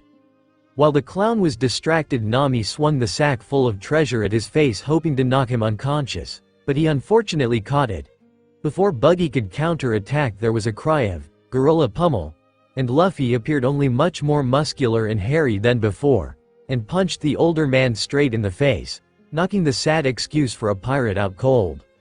Luffy then went and grabbed the map of the Grand Line, but before he could celebrate, Buggy had regained consciousness and his head started floating, saying that the fight wasn't over yet. The nose-sensitive pirate then called his body parts back to him, but something was obviously wrong. The only parts that came back were the hands and feet, making Buggy look like a hysterical version of a midget. Nami then stepped forward and showed Buggy's remaining parts tied up into a neat little package. Luffy congratulated the cat burglar before going into his Chimera form and sending Buggy flying into the horizon with a cry of, "Chimera uppercut." Luffy then asked Nami once more if she'd join his crew, and she agreed to a temporary partnership so long as she gained treasures like what she gained from looting Buggy. Luffy then gathered up his hat, took half the treasure Nami told him to carry, and woke Zoro up from his nap. Before he could go wake the mayor up, the rest of the villagers had arrived because they were concerned when Boodle hadn't come back from town. After seeing the mayor's knocked-out form, they demanded to know who did it, and Nami tried to think of an excuse while Luffy, who can't lie to save his life, told them that he did it. The villagers then demanded to know if they were pirates, to which Luffy confirmed before Nami could shut the kid up. Before they knew it, the Straw Hat Pirates were running for their lives to the docks, and when Nami demanded to know why he did such a reckless thing, he responded with, because the villagers loved their mayor so much they'd get mad no matter what excuse we used. The mob was halted in their pursuit thanks to Cho-Cho, who stood between the mob and the pirates barking furiously. They made it to the docks and were about to board their respective boats when 3 buggy pirates, who had a bone to pick with Nami for stealing their ship and treasure, came out. Things might have gotten messy, but the moment the 3 enemy pirates saw Zoro, they swam off like the hounds of hell were after them. Wondering what that was all about, the trio got into their ships and were about to sail off when Boodle, who had regained consciousness, ran up to the end of the docks and gave the pirates a heartfelt thank you for all they'd done for the village. The 3 pirates smiled as they sailed off into the distance. At least until Nami discovered Luffy left the half of the treasure he was carrying with the townspeople in order for them to rebuild their town. After beating his face to a pulp and threatening to throw him in the ocean if he ever pulled that stunt again, the 3 sailed off onto their next big adventure. Chapter 5. Luffy, Zoro, and Nami were sailing on their 2 small dinghies a few days after the buggy incident. Nami had graciously fixed Luffy's hat from the knife slashes that Buggy gave it, and the animal boy couldn't be happier. Soon, though, both of the boys' growling stomachs told them it was time to eat. However, there was barely a loaf of bread to share between the 2 small ships. Luffy then noticed an island in the distance and decided it would be the perfect opportunity for a new adventure. Luffy quickly steered the boat towards the seemingly deserted island, despite Nami's protests. Once they landed, Luffy quickly jumped out and observed the heavily forested island. Nami reluctantly followed while Zoro went back to sleep. Once the duo reached the forest, they noticed some really strange animals like a fox with roster-like characteristics, a snake with white fur and rabbit ears, and a pig with a lion's mane. Unknown to Nami, Luffy was studying the animals intently.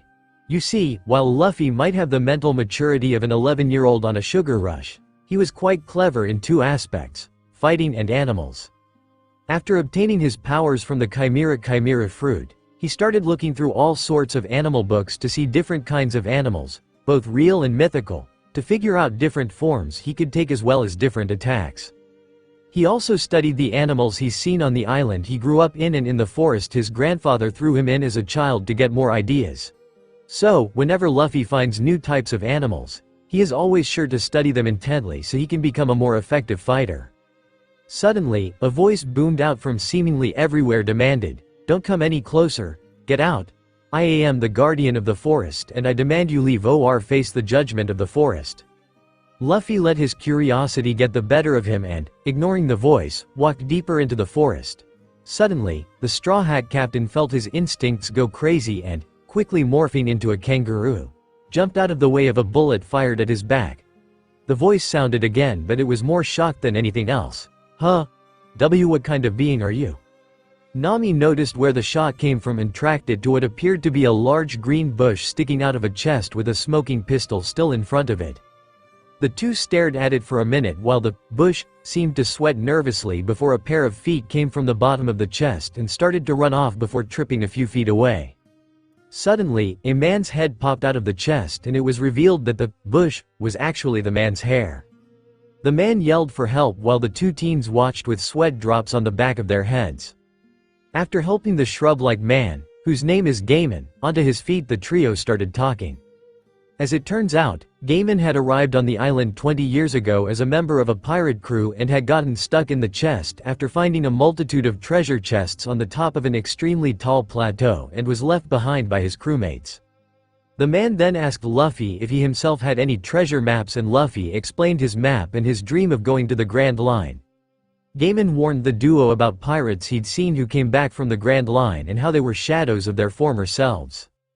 Gaiman then explained that he stayed on the island and used the Guardian of the Forest routine to scare away visitors who might try to steal the treasure on the top of the plateau. The Straw Hat Pirates were taken to the plateau and Luffy offered to retrieve the treasure for the castaway. Quickly changing himself into a hummingbird, Luffy darted to the top of the plateau and eventually called down that he found the chests, but he wasn't going to bring them down. While Nami started berating her new captain, Gaiman started crying tears of relief, joy, and grief all at once. He understood now that the chests that he'd wanted so long for were empty. Luffy decided to ask the wild man if he would join their crew, in order to make up for the severe disappointment. Gaiman, however, declined, stating that he'd grown fond of the island and its exotic animals over the years, and people had come to try and collect the animals as pets. He said he felt it was his duty to guard the animals that had been his friends for 20 years. So, after being given supplies by Gaiman, the Straw Hats set sail onto their next adventure, with Gaiman and the animals waving goodbye on the mysterious island. Zoro having slept through the whole thing. Scene break: Nami and Luffy were on the decks of their small dinghies debating on what they should do next before heading to the Grand Line.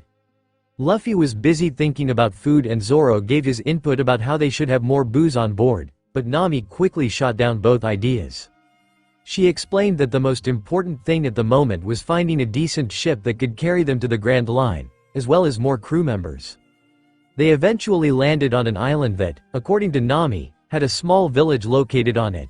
As the crew landed on the island and went to stretch, Zoro noticed 4 figures on the nearest hillside and asked out loud what they were doing, catching everyone's attention. There was some rustling from the bushes that Zoro was looking at, followed by hysterical screaming, and finally a young man around Luffy's age revealed himself to the group. The boy wore long brown overalls with a sash as a belt and had a bag slung over his shoulder. He had long dark hair with a green bandana tied on top of it, but his most distinguishing feature was the incredibly long, Pinocchio-like nose on his face. The boy laughed boisterously and proclaimed, "I am the great Captain Usopp, commander of over 1,000 ships and 80 million men. This island is under my protection, so if you plan to attack, you better leave now or face my wrath." "Liar," Nami said, not amused by the clearly bluffing boy's antics. "Crap, she saw through my lie," Usopp cried out in a panic while clutching his head and sweating bullets. Nami's sweat dropped and said, "See, I knew it, double crap. I admitted that I lied. She's a master of deduction," exclaimed Usopp dramatically while twisting his body into odd angles while still clutching his head and sweating bullets. At this, Luffy cracked up at the other boy's antics and started laughing out loud, much to Usopp's ire. A little while later, the group was taken to one of the local taverns and were engaged in conversation over a meal with Usopp, who was eager to hear about the crew's exploits. Once he found out that they were looking for crewmates in a big ship, the liar thought it sounded like the start of a great adventure. Deciding to help the pirates out, Usopp told them that their best chance for a ship on the island was to ask the local owner of a large mansion who was the wealthiest person on the island. It turns out the owner was a sickly girl who inherited her fortune from her parents after they died from disease. After hearing that, Nami said that they should look for a ship somewhere else. Usopp gained a smug look and said that, since they were looking for crewmates, he'd happily join if they let him be the captain. The crew unanimously said no to that in a deadpanned voice, to which Usopp face vaulted at. Soon after, the long-nosed boy left the group to attend to personal business, and around 5 minutes later 3 kids came in calling themselves the Usopp Pirates, and demanded to know where their captain was. Luffy then decided to comment on how good the meat he was eating was, and the kids, having a very morbid sense of imagination, thought that the crew had eaten their captain. Zoro didn't help matters by jokingly saying that their captain was gobbled up, causing the 3 youngsters to faint while Zoro laughed and Nami scolded the swordsman. After the Usopp pirates regained consciousness and Nami explained that they were joking and told them that their captain had left a little while ago to attend to business. One of the kids said that the Biznaya, the owner of the mansion, and he would tell her tall tales in order to help her feel better. After hearing that, Luffy decided that Usopp was a good person and would be someone he'd be willing to let join the crew. Luffy then thought it would be a good idea to go ask Kaya for a ship, seeing as she would feel better after visiting with Usopp. Dragging his 2 crewmates along, Luffy headed towards the mansion with the Usopp pirates in tow. Arriving at the mansion, Luffy loudly asked for a ship before he started to climb the gate surrounding the building. Soon the group found Usopp talking to a young girl at her window who could only be Kaya. Usopp did a double take when he noticed the group, while Luffy went to Kaya and asked her if she could spare them a ship. Suddenly, a voice called out, "What are you doing here? You can't just barge onto private property like this." A man wearing glasses, stripped shoes, and a fancy suit with what looked like 2 golden turds attached was walking towards the gathering, and Kaya introduced the man as her butler Klahadore. The man proved to be an exact representation of the decorations on his suit, minus the gold. Klahadore told the gathered people to leave the area immediately and denied Luffy's request for a ship. He then spotted Usopp and called him a lying low-life son of pirate trash, and he should no longer bother Kaya if he was after her money. Kaya berated her butler and told him to stop insulting Usopp, but the man kept running his big yapper, and Usopp, in a fit of anger, slugged the douche square in the face. The long-nosed liar then said that he was proud to be the son of a pirate and that his father was a good man, and he would tolerate no insults towards him. Usopp then left in a huff of anger, with Luffy following close behind. Not that anyone else noticed. The animal boy found Usopp on a hill overlooking the sea and went to greet him. By which I mean he climbed a nearby tree and scared the crap out of the liar by jumping down from a branch right in front of him. After the long-nosed boy recovered from his mini heart attack, the two settled down and stared out at the sea. Suddenly Luffy said, "Usopp was your dad, right? You look just like him." This got Usopp's attention and asked Luffy, "How do you know my dad?" To which he replied that he met the man when he was young because the pirate was with Shanks' crew. "He's with Shanks?" came Usopp's incredulous reply. He couldn't believe his dad was with such a famous pirate captain. Luffy told Usopp on how his dad was a great marksman, able to shoot the wings off a fly at 80 paces.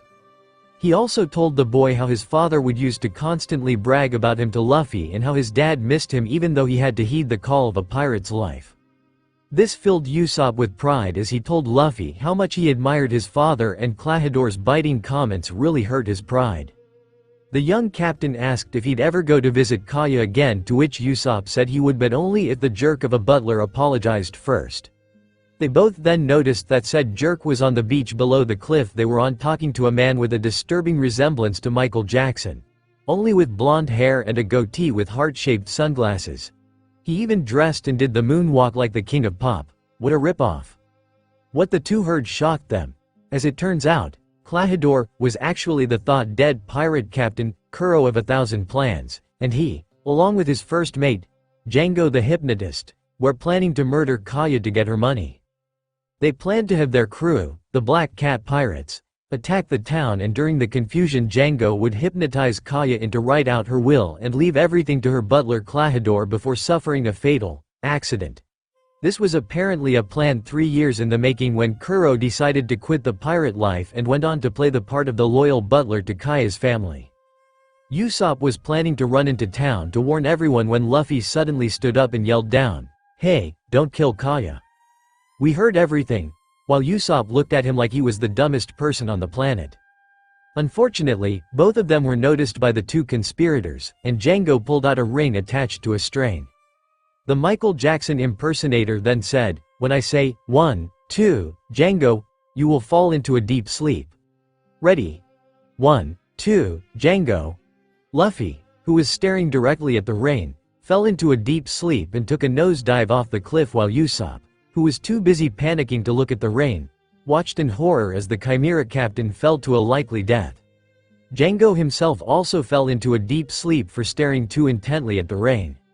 After Kuro woke him up, Django asked if he should kill the other one, but the Black Cat captain said it was alright because even if Usopp told everyone, no one would believe him due to his reputation as the town's liar. Usopp ran off into town while the two pirates left the area at a leisurely pace. If any of them actually stayed to investigate, they'd notice Luffy was still alive and still sound asleep. Because of his animal-like endurance, as well as having experienced worse from his grandpa's training, the fall was just a minor inconvenience to Luffy. The straw hat-wearing boy was awoken several hours later by his crew and the Usopp pirates and told them everything that happened. Luffy then wondered how he got down the cliff and why he was sleeping while everyone else was thinking of their next course of action.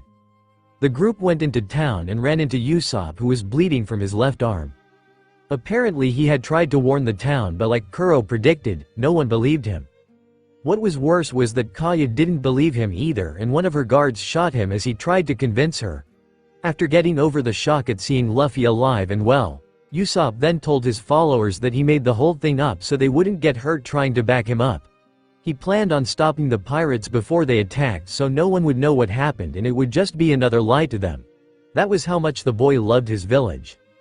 Admiring his courage, Luffy and his crew agreed to help the long-nosed boy defend his town. Usopp led the group to a hill that led from the beach to the town and had a narrow path that was flanked by two large cliffs.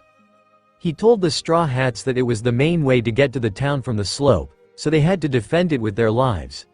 The long-nosed boy asked the group what they were best at to evaluate their chances. Zoro was cutting, Luffy was shifting, and Nami was stealing. Usopp's best skill was running and hiding, causing the group to face Vault before yelling, "You have to fight too." Usopp then got a large amount of oil and poured it down the slope and said that the best way to fight the pirates would be to prevent them from climbing the slope and attacking them from a distance. Soon the sun rose, but there was no sign of the pirates. Suddenly they heard a loud noise coming from the opposite side of the island, and Usopp realized, to his horror, that there was another identical slope to the north of the island. He figured since the pirates had their meeting at their current position that they would attack from there. The sniper then said it was a 3-minute run to the other side of the island, and Luffy took off at superhuman speeds while Nami accidentally pushed Zoro down the oil-slicked slope in her hurry to get to the other side of the island, where she realized both their ships and her treasure were at. Luffy realized that he was running the wrong way before he decided to do this the faster way and changed into a horse before galloping towards the northern slope. He met up with Zoro, Nami, and Usopp at the slope and was able to repel a wave of pirates with Zoro's help. It looked like Nami and Usopp arrived first and had already fought for a while if Usopp's wounds were anything to go by. The real fight had just begun. Chapter 6. The Straw Hat Pirates and Usopp stood at the top of the hill, staring at the vicious Black Cat Pirates being led by Django the Hypnotist. The enemy pirates all seemed to wear fake cat ears and had black eyeliner on, which you would think would make them seem comical but in reality gave them a slightly fierce look. Luffy and Zoro seemed calm as slightly out of breath from running the entire island, while Usopp and Nami looked ready to pee their pants. Nami took this moment to yell at the two newly arrived teammates, "What took you two idiots so long?" Zoro seethed, "Me? You're the one who pushed me down an oil-covered hill. What are you blaming me for, huh?" Luffy meanwhile laughed sheepishly before saying, "Well, you guys didn't tell me which direction north was, so." Usopp looked at the straw-hatted captain incredulously. "You're the one who ran off before I could tell you," he said in an exasperated tone. "Well, we're here now, so no problem, right?" Luffy said with a carefree grin. Meanwhile, the Black Cat Pirates Luffy and Zoro knocked down in their entrance were picking themselves up while wondering how a couple idiots were able to send them flying. Django looked at his crew with disdain and said, "Hey, you idiots couldn't have been so easily bested by one blow from those fools, are you? Get up. The longer we make Kuro wait, the more likely it is he'll kill us. And I don't know about you guys, but I happen to like living." Django made it a point to do various Michael Jackson-like moves while driving his point home. The hypnotist then pulled out a ring on a string. "Hey," rhymed, and stated firmly, "If the opponent is strong, then we must be stronger." Pulling his hat over his eyes while swinging the ring back and forth, he continued, "Look at my pendulum, at 1, 2, Django. You will be strong, you will not feel any pain, and you will be unstoppable." What the man didn't realize was that a certain idiot captain was also staring at the ring as it rocked back and forth, wondering what was going on. 1, 2, Django, Django yelled. Suddenly, the wounded pirates shot up as if they were on Red Bull and Vicodin while yelling like the Incredible Hulk. One of the pirates decided to go all Mr. Universe and was able to crush a solid rock with only his hand. Things were looking bad for the Straw Hats as Zoro told Nami and Usopp to retreat while he turned to his captain. But before Zoro could form any plans with Luffy, the captain let out a loud roar while changing into his chimera form, startling Zoro and Nami while scaring the crap out of everyone else. It was at this moment the Straw Hats noticed the blank look in Luffy's eyes and realized that the moron got himself hypnotized as well. The beastly boy gave another roar as he plowed his way through the enemy pirates and sending them all flying with at the very least a mild concussion one associates with running headfirst into a building. Usopp stared in naked shock as the boy he had befriended the other day transformed into some sort of hybrid monster and began manhandling the Black Cat Pirates like a red-headed stepson. Django was also staring in shock and quite a bit of terror as his super-powered crew was laid out faster than a 5-year-old versus Mike Tyson. The pirates who remained conscious after the initial assault ran screaming like little girls in the opposite direction while the Chimera boy ran past and grabbed onto the cat-shaped figurehead of the Black Cat Pirates ship. All of the cat-like pirates watched in horror as the monster with the straw hat tore off the bow of their ship like it was a band-aid. Luffy then started to chase the scared senseless pirates while wildly swinging the bow of their ship. Thinking quickly, Django placed the rabid monster under another hypnotism that made him fall asleep. Unfortunately, the bow Luffy had been wielding fell on top of him and the majority of the Black Cat pirates, knocking them out while Luffy slept like a baby. A mythical beast baby that is. Django seethed at the sheer stupidity of the situation he found himself in while the Straw Hats sat back to relax. Seemed like it'd be an easy victory, right? Wrong. Everyone present and conscious heard two voices coming from the now headless ship, talking in concerned voices about the impromptu remodeling that just occurred. Django gained a smirk. At last someone who could set the plans back into action and hopefully spare him Kuro's rage. Come on out, Meow Band brothers, he shouted out. There was a burst of movement from the ship and two figures jumped to the ground below. The new figures were, odd to say the least. One of them was named Sham and he had a hunched back while wearing a shirt with a bow tie and shorts, as well as having curly green hair and slit pupils. The other was a large, fat man named Butchie and he simply wore a cape with a hood on it and a cat bell with stripped shorts. Both wore cat-like gloves with claws and had cat ear-like accessories similar to the rest of the crew. Except Butchie's was worn on his hood. You called for us, Captain? Sham asked while Butchie simply asked, what's up? Django jerked his thumb over his shoulder to point at the remaining Straw Hats, more specifically Zoro who was looking quite intimidating with his bandana on and sword drawn, and stated, Butchie, Sham, we couldn't get up the slope thanks to those meddling kids. Kidding. What he actually said was, because those guys are blocking our way, now go and destroy them. The two ship guardians looked over at the Straw Hats, again, Zoro looking quite intimidating, and suddenly shook with fear spouting crap like, how can we beat them? And, those guys look really strong. The Straw Hats looked at the two scaredy cats, bada bang. Incredulously and wondered why in the heck Django thought they'd be a threat to the crew. Said hypnotist soon got fed up by the brothers' antics and ordered Sham to attack, which he did so reluctantly. As he charged at Zoro, the swordsman simply told him that he wasn't a match for him and that he should leave before he got himself hurt. Suddenly, Sham gave a burst of speed and was able to get into a deadlock with Zoro using his clawed gloves. Let me guess, you thought I was a coward, right? Sham said with a smirk, idiot. I was only pretending to be scared to get you to lower your guard. With that, Sham disengaged their stalemate but it soon became apparent something was wrong. Nami called out, Zoro, your swords. With a jolt, Zoro checked his waist and noticed his other two katana were missing. Looking over, Zoro noticed in anger that Sham had swiped the two swords and placed them on his back while looking pleased at his little cat burglar performance. To his increasing ire, Zoro watched as Sham carelessly threw the two swords down the slope stating, I should get this junk out of the way before the fight, huh? Zoro charged forth with blinding speeds, seemingly cutting Sham in half but this was just a ploy. Sham's actual body was really thin so the cut only went through his clothes. Sham used the distraction to jump onto Zoro's shoulders and grabbing his arms while calling out to Butchie. The fat cat jumped high into the air over the immobile Zoro and called out, Cat stomp, while extending his leg into a dropkick. Fortunately Zoro was able to just barely avoid the attack, which caused cracks to appear where Butchie's foot landed. The duo started attacking Zoro with wild scratch-like attacks, which he had trouble blocking due to only having one blade.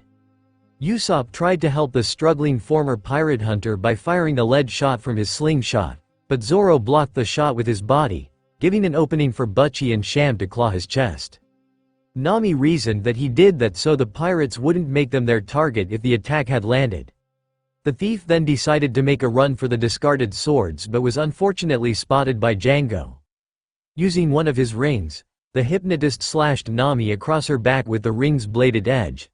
Suddenly Django, the Meow Band brothers, and all of the Black Cat pirates became still while Shakifir. The reason for their fear came in the form of Captain Kuro, who had just arrived and was looking extremely ticked. Kuro said in an icy voice, It's been a while since dawn. Why haven't you attacked yet, huh Django? The pirates cowed under their captain's harsh glare, remembering how cruel and remorseless he could be. Kuro then said condescendingly, I wouldn't have expected the Black Cat pirates to be held up by some kids. This crew has been reduced to a truly sad state. Right, Django?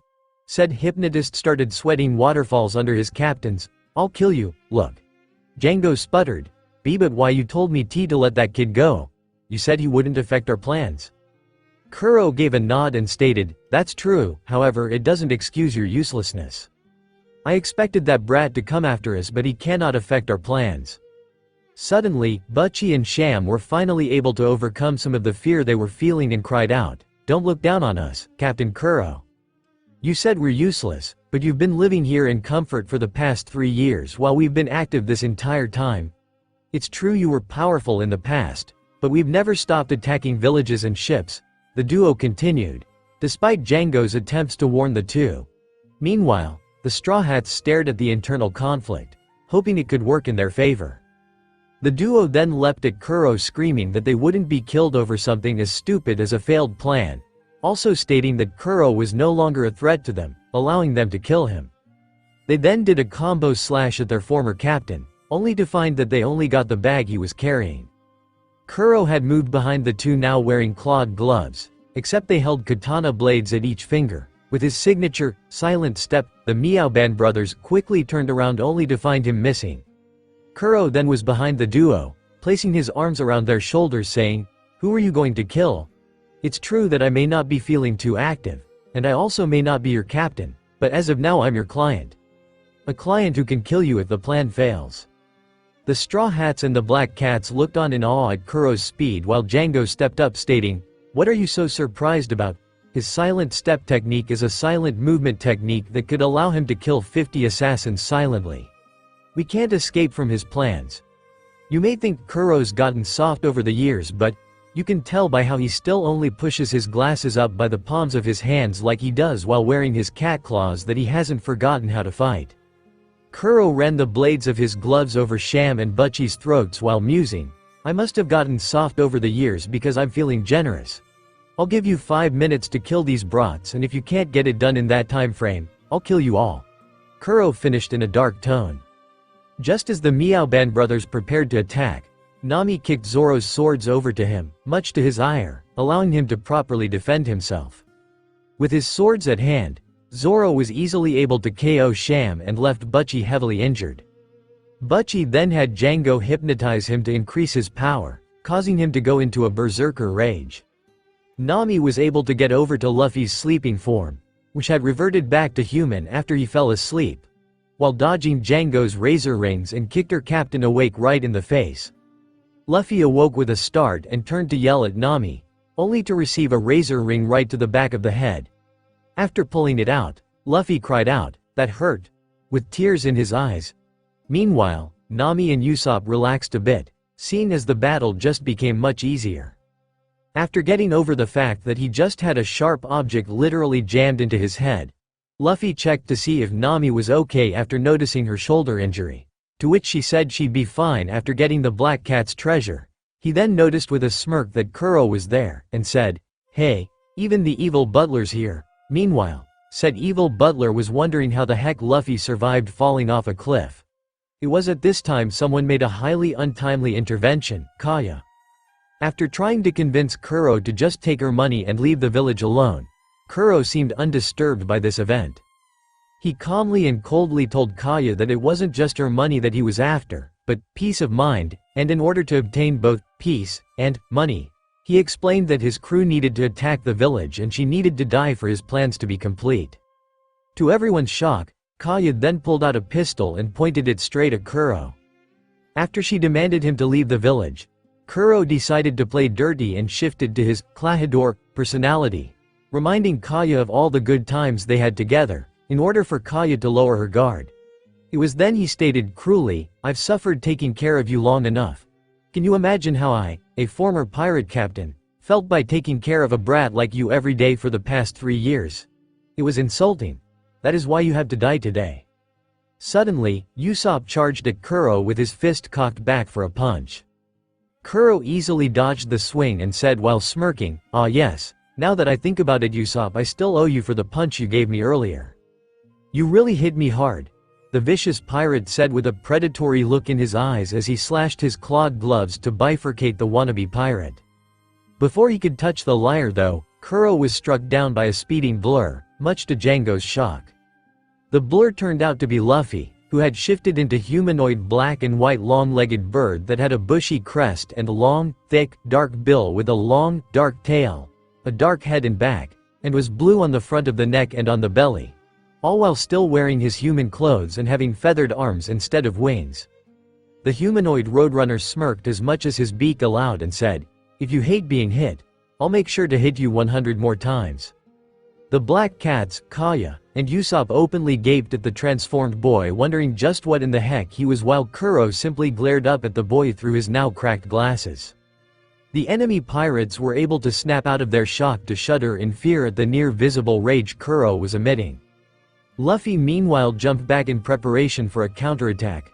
Suddenly, a battle cry echoed through the clearing and out of the woods popped the Usopp pirates carrying random implements like a shovel and a frying pan, and started whacking Kuro over the face like he was a whack-a-mole. Apparently they hadn't bought their leader's lie on lying about the pirate invasion and had followed Kuro to the beach when they saw him leaving the mansion. Everyone in the clearing stared in shock at the sheer gall and stupidity of the three kids while Usopp tried to tell them to run away. The trio turned to their captain, ignoring the seemingly knocked-out pirate behind them, and exclaimed, "Captain, you were fighting all this time without us. That's disloyal while it should have been dishonest. Besides, we'll fight for you till the bitter end." Suddenly, Kuro sat up like a zombie out of a horror flick while adjusting his now ruined glasses. The Usopp pirates all screamed like little girls and scooted as far as humanly possible from the man. Kuro simply stood up and calmly walked over to Usopp before savagely kicking the boy in the ribs before turning to the now transformed back Luffy. "I'm curious, just what was that attack earlier? Your entire body changed into some sort of creature. Do you perhaps possess the power of a devil's fruit?" Kuro asked. "Yep, I ate the chimera fruit, now I'm an animal man," Luffy happily explained. The black cats gawked at this piece of information while Kuro simply nodded before calling out, "Django, I'll handle this kid while you go after Kaya. Make sure she writes her will and then kill her. As for the brats, they irritate me." "Got it," responded Django, who proceeded up the slope but was stopped by Zoro, who stood. Django called out to Butchie, who did another cat stomp at Zoro, who was able to dodge, but the attack was able to shatter a good portion of the ground, thanks to Butchie's enhanced strength. Django continued up the slope while Zoro was distracted and Usopp was too injured from the beginning of the battle to move. Usopp called to his band of followers and gave them a direct order to protect Kaya, to which they promised that they would.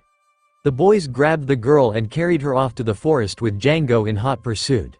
Fortunately, Usopp was able to slow the hypnotist down with a well-placed shot fired from his slingshot. Kuro ordered Django to hurry up, which resulted in the man to chase after the fleeing group. Afterwards, Zoro and Luffy got ready for the fight of their lives. After about 5 seconds, Butchie was knocked out cold thanks to Zoro. Okay, maybe not the fight of their lives. And the swordsman picked up the wounded sniper to help him save Kaya. Kuro crouched into a fighting position and asked the fleeing duo, "Who said I'd let you pass?"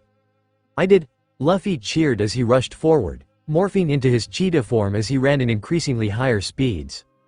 Kuro was just barely able to dodge the swipe Luffy made at him with his claws that snapped the tree behind the conspirator cleanly in half. "Go Zoro! Go Usopp!" Luffy cried out as he sent a series of rapid-fire swipes and punches at the former pirate captain. As the duo ran after Django and the Usopp pirates, Kuro found himself having a hard time dodging the steady stream of attacks coming from the cheetah boy. Luffy sent a swiping kick with his clawed foot that would have taken Kuro's head off if it connected, only for the villain to seemingly disappear with his silent step.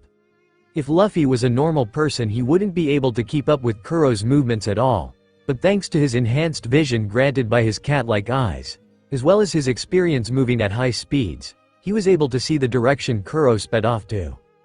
Using his enhanced speed, the Chimera captain sped over to Kuro's new position in speeds equal to, if not slightly faster than the false butler. Kuro's eyes widened as he was just able to make out Luffy's speeding form and made a wide slash at the black and yellow blur with his clawed gloves.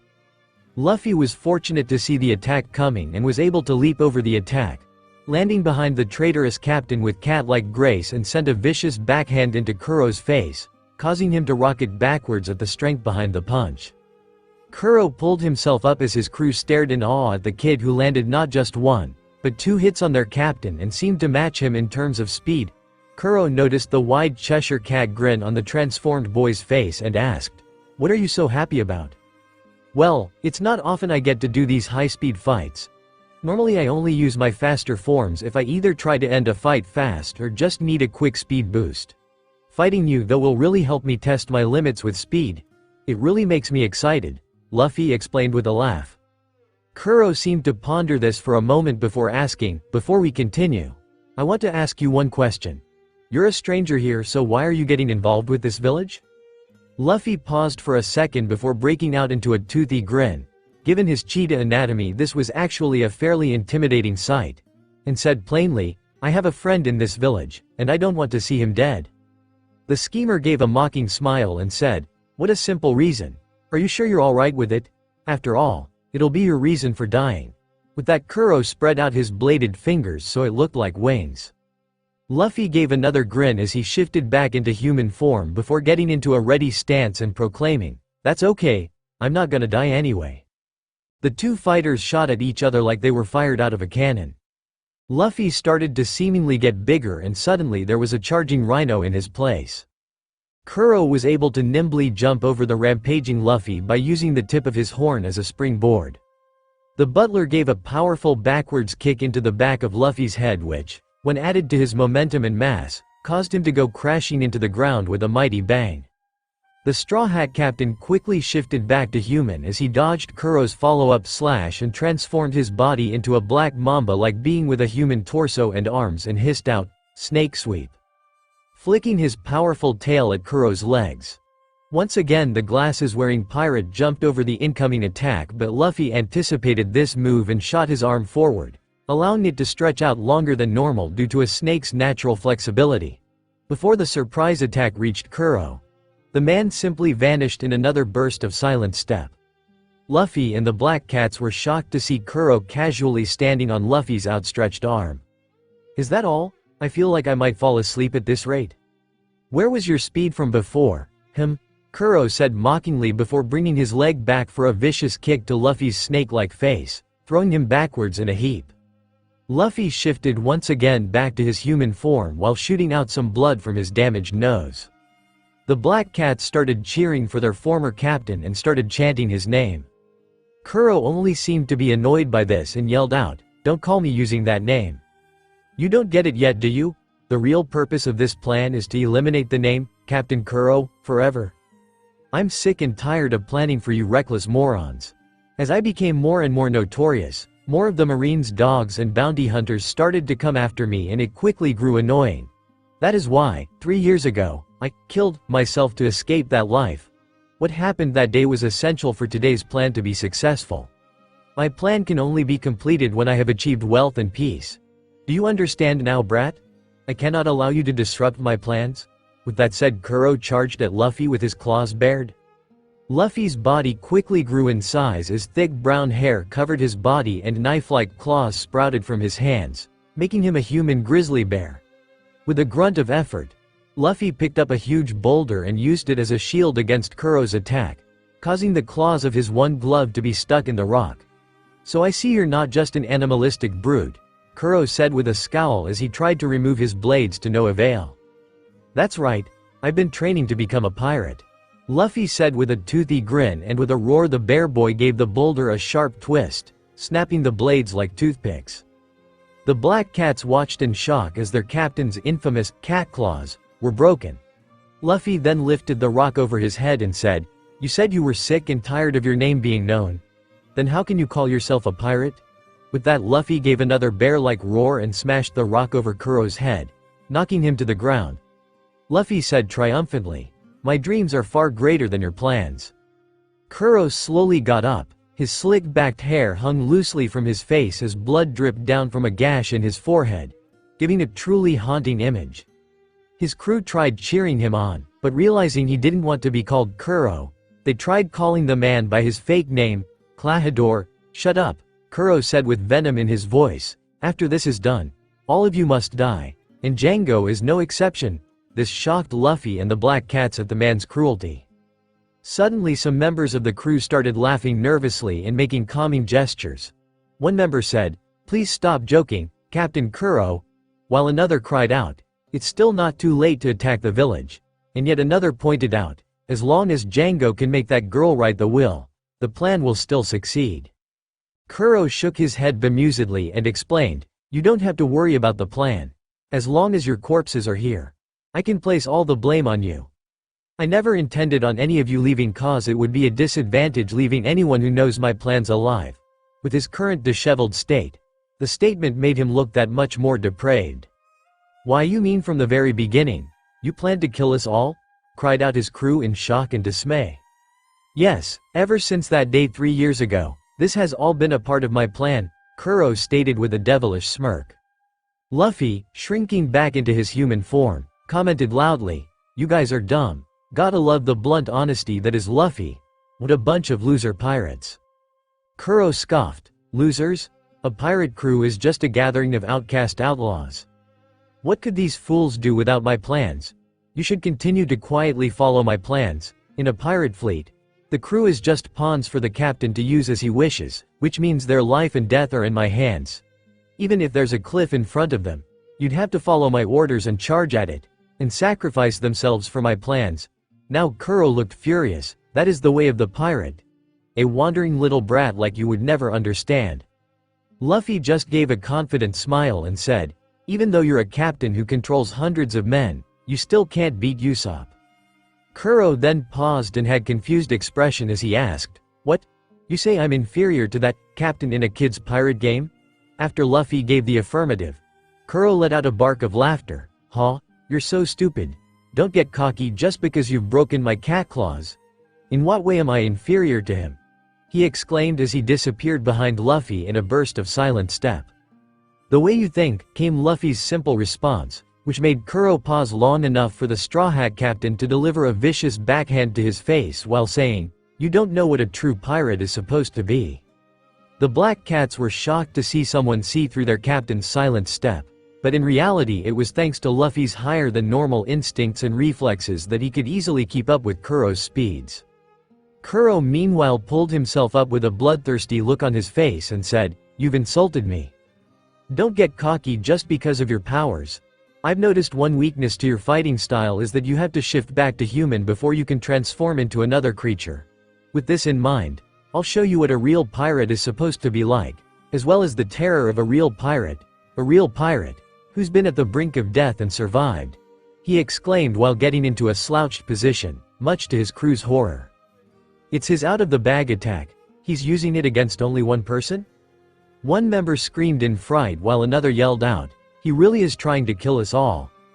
None of us are safe here either."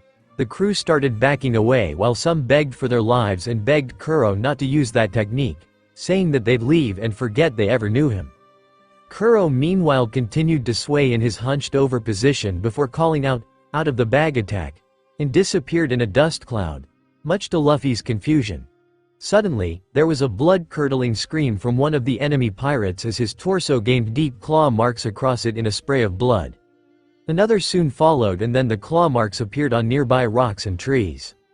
Some of the pirates called out for Kuro to stop while one yelled out, "It's no use. Whenever he uses this attack he moves so fast that he can't tell what he's attacking. He won't stop till he gets tired." As more and more pirates were cut, Luffy's anger grew and grew as he watched the pointless massacre in front of him. Luffy threw back his head and yelled out, "Come out, you evil butler. Just what the heck do you think crew members are?" Even as he got a few cuts along his arms and chest. Little did he know that Nami saw the whole thing and was shocked at Luffy's outburst. Luffy then took on a still pose and waited for the right moment. Suddenly, his instincts screamed out at him and he reached out, seemingly grabbing air until a surprised Kuro suddenly appeared in his grasp. Luffy quickly tossed the shocked man on his back while giving a happy call of, "Gotcha." Kuro got up with a snarl and spat out, "You punk. You should have let me kill you quickly. Now look, my beloved. Yeah right. Crew is half dead and in pain because of you. Cough bull cough." Do you have something to say? He asked as he noticed Luffy had gone silent during his tirade. Yep, I swear I'll never ever be a pirate like you, Luffy declared with a smirk as he cracked his knuckles. Oh, you won't be, stated Kuro as he once again got into a slouched position, because you're going to die right here, right now. Before Kuro could once again use his deadliest attack, Luffy was right in front of him in a burst of speed similar to Kuro's with noticeably longer legs that had hooves and faint spotted markings on them. Luffy grabbed onto the butler's arms and wrapped a thin, whip-like tail growing from his spine that had a small bush of hair at the tip around the villain's waist and cheerfully said, "Just try it, try and use your silent step now." "Curse you! Let me go!" Kuro howled as he tried with no avail to break out of the transformed boy's grasp. "Now your 3-year plan will fail," Luffy stated confidently, to which Kuro gave an indignant, "What did you say?" The Black Cat pirates had started to cheer again, but they were cheering for Luffy now in hopes that the Chimera Man would finish their traitorous captain off. Luffy gave an irritated huff before snapping his head back to face the pirates, his neck elongating with yellow fur with brown spots growing on it till his head was a foot from the pirates, freaking them out. "I don't need your cheers, I'm gonna beat you all up too, so be ready," Luffy said through clenched teeth. With that he called out, "Giraffe." Captain Kuro meanwhile was still struggling in the newly dubbed Giraffe Man's grasp and he yelled out in outrage, "How can this be? My plan cannot fail." "Headshot," Luffy called out as he retracted his neck at a shocking rate before his head collided with Kuro's in a savage headbutt, snapping the evil pirate's head back and knocking his glasses off. As Kuro fell back unconscious, the Black Cat pirates stared in awe at the man who took down the pirate who was able to defeat a ship of marines. Kuro of 1,000 plans. They asked in fright, "Who are you?" "Monkey D. Luffy. There's no way I'd lose to a pirate who gave up his name and runs from the sea." With that, Luffy turned around and gave the staring pirates a wide grin. "You better try and remember my name, because I'm the one who's going to become the Pirate King." Luffy then hefted Kuro up before tossing him back to the shocked pirates and yelled out, "Take him and don't come back," he finished with an animalistic roar. The pirates didn't need to be told twice as they took the phrase, "scaredy cat," to a whole new meaning as they bolted to their ship. Luffy then started to sway from taking so many cuts during the battle and was caught by Nami, who had finished robbing the other pirates blind. After lying her captain down, Nami sat beside him and said, "I guess even you can't stand up after being cut so many times. Why did you get so mad earlier?" To which Luffy replied, "I don't like them, they're wrong." Nami stared at the boy curiously for a moment before commenting, "What are you talking about? It's obviously because they're pirates." Luffy just stated that he wanted meat, to which Nami sweat dropped. Meanwhile, Usopp and Zoro were able to stop Django with the help of the Usopp pirates and surprisingly enough Kaya. The hypnotist was laid out cold after an exploding shot fired from Usopp caught him square in the face. Usopp had his followers promise to keep the day's events a secret so the townspeople didn't get scared. Afterwards, the kids had gone home and the town was none the wiser of the day's events. Back at the slope, Usopp gave a heartfelt thank you to the Straw Hats. The pirates brushed it off, saying that it was no trouble at all. Determined voice, "In light of this, there's a decision I've made," much to the crew's curiosity. Scene break. Usopp stood in front of his crew and addressed them once he was sure they were all there. Couldn't be hard with only 3 members. Usopp said in a proud tone, "You guys fought bravely against those Black Cat pirates. A fight worthy of the Usopp pirates. I am proud to call myself your captain. It was 5 years ago when you were all 4 years old that we formed this group, and this was the greatest, most magnificent battle we've experienced in all that time. And now, it's sudden, but I've decided to go to sea myself and become a real pirate." Seeing the group's stunned silence, the long-nosed boy continued, "After seeing them, I decided that I'm going to leave this village. There is only one reason, that the pirate flag is calling me." The group gave loud protests to this, checking to see if their captain was lying again and asking what was to become of the Usopp pirates. Usopp smiled and said calmly, "Thanks for everything, guys. I don't plan on telling the folks in the village, so say bye to them for me, please." He then gained a reminiscent look on his face despite the group's protests as he said, "Don't you guys remember that this was the spot that we first met? A lot has happened since then," he stated with tears forming in his eyes that didn't match his smile. "What are your life ambitions?" The marksman asked, and as the kids told him what they hoped to become when they grew up, a bar owner, a carpenter, and a writer, he said with a trembling voice, while not losing sight of our ambitions, swear that why you'll go on the road you've chosen. Starting today, the Usopp pirates are disbanded. With that, all 4 former members started crying tears of both joy and sorrow. Scene break. Luffy pulled a fishbone out of his mouth that had gotten caught in his throat while Nami and Zoro berated him on chewing before swallowing. After they had finished their meal, the door to the inn opened and in walked Kaya. Nami asked the girl if she was feeling alright enough to be up and about, and the heiress explained that she couldn't be weak with Usopp encouraging her all this time. She then gave a bright smile and said, "So, I heard that you guys need a ship?" Much to Luffy's excitement. Scene break. The Straw Hats found themselves at a nearby beach where one of Kaya's other butlers, a goat-faced man named Mary, greeted them. Both Kaya and Mary showed a boat that was a floating caravel, with a goat-shaped figurehead with cartoonish eyes and curly horns, a brightly colored deck and stripped sails, and cannons poking out at different sides including under the goat's head. Mary said merrily, "Bada bing. This ship is of a slightly old style, but I designed it myself. It's a caravel that uses a staysail. The controls are in the back. It's called the Going Merry." He then started to explain the controls to the ship to Luffy, who just gave a blank stare before Nami called the man over and told him to explain it to her, since her captain's a dunderhead. Luffy happily exclaimed, "This is a cool ship," to which Kaya told him that she had the ship stocked for their voyage, and Luffy thanked the girl sincerely. Suddenly, the group heard a shrill scream and turned to the hill only to see Usopp, in a bag packed with what looked like the entire inside of a house, came rolling down the hill at worrying speeds. Before the rolling boy could crash into the Going Merry, both Zoro and Luffy stopped the human boulder by placing their feet up and accidentally kicking Usopp square in the face. After shaking off the mild concussion he had, Usopp turned to Kaya. "Are you leaving to the sea, Usopp?" Kaya said in a sad but understanding voice. "Yeah, I'm leaving before I change my mind, so please don't try and stop me," Usopp said in determined voice. "I won't, I was actually expecting it. It still makes me really sad though to see you go," explained Kaya. "The next time I come to the village, I'll tell you adventure stories that are even more unbelievable than lies," stated Usopp, to which Kaya giggled and said, "I look forward to it."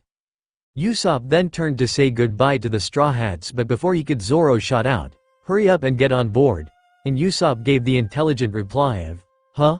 Luffy stated plainly, "You're already our companion, aren't you?"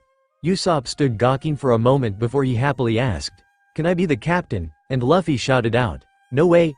I'm the captain." After tearful goodbyes were said, the Going Merry hoisted anchor and set sail, with the crew toasting their latest crewmate and friend.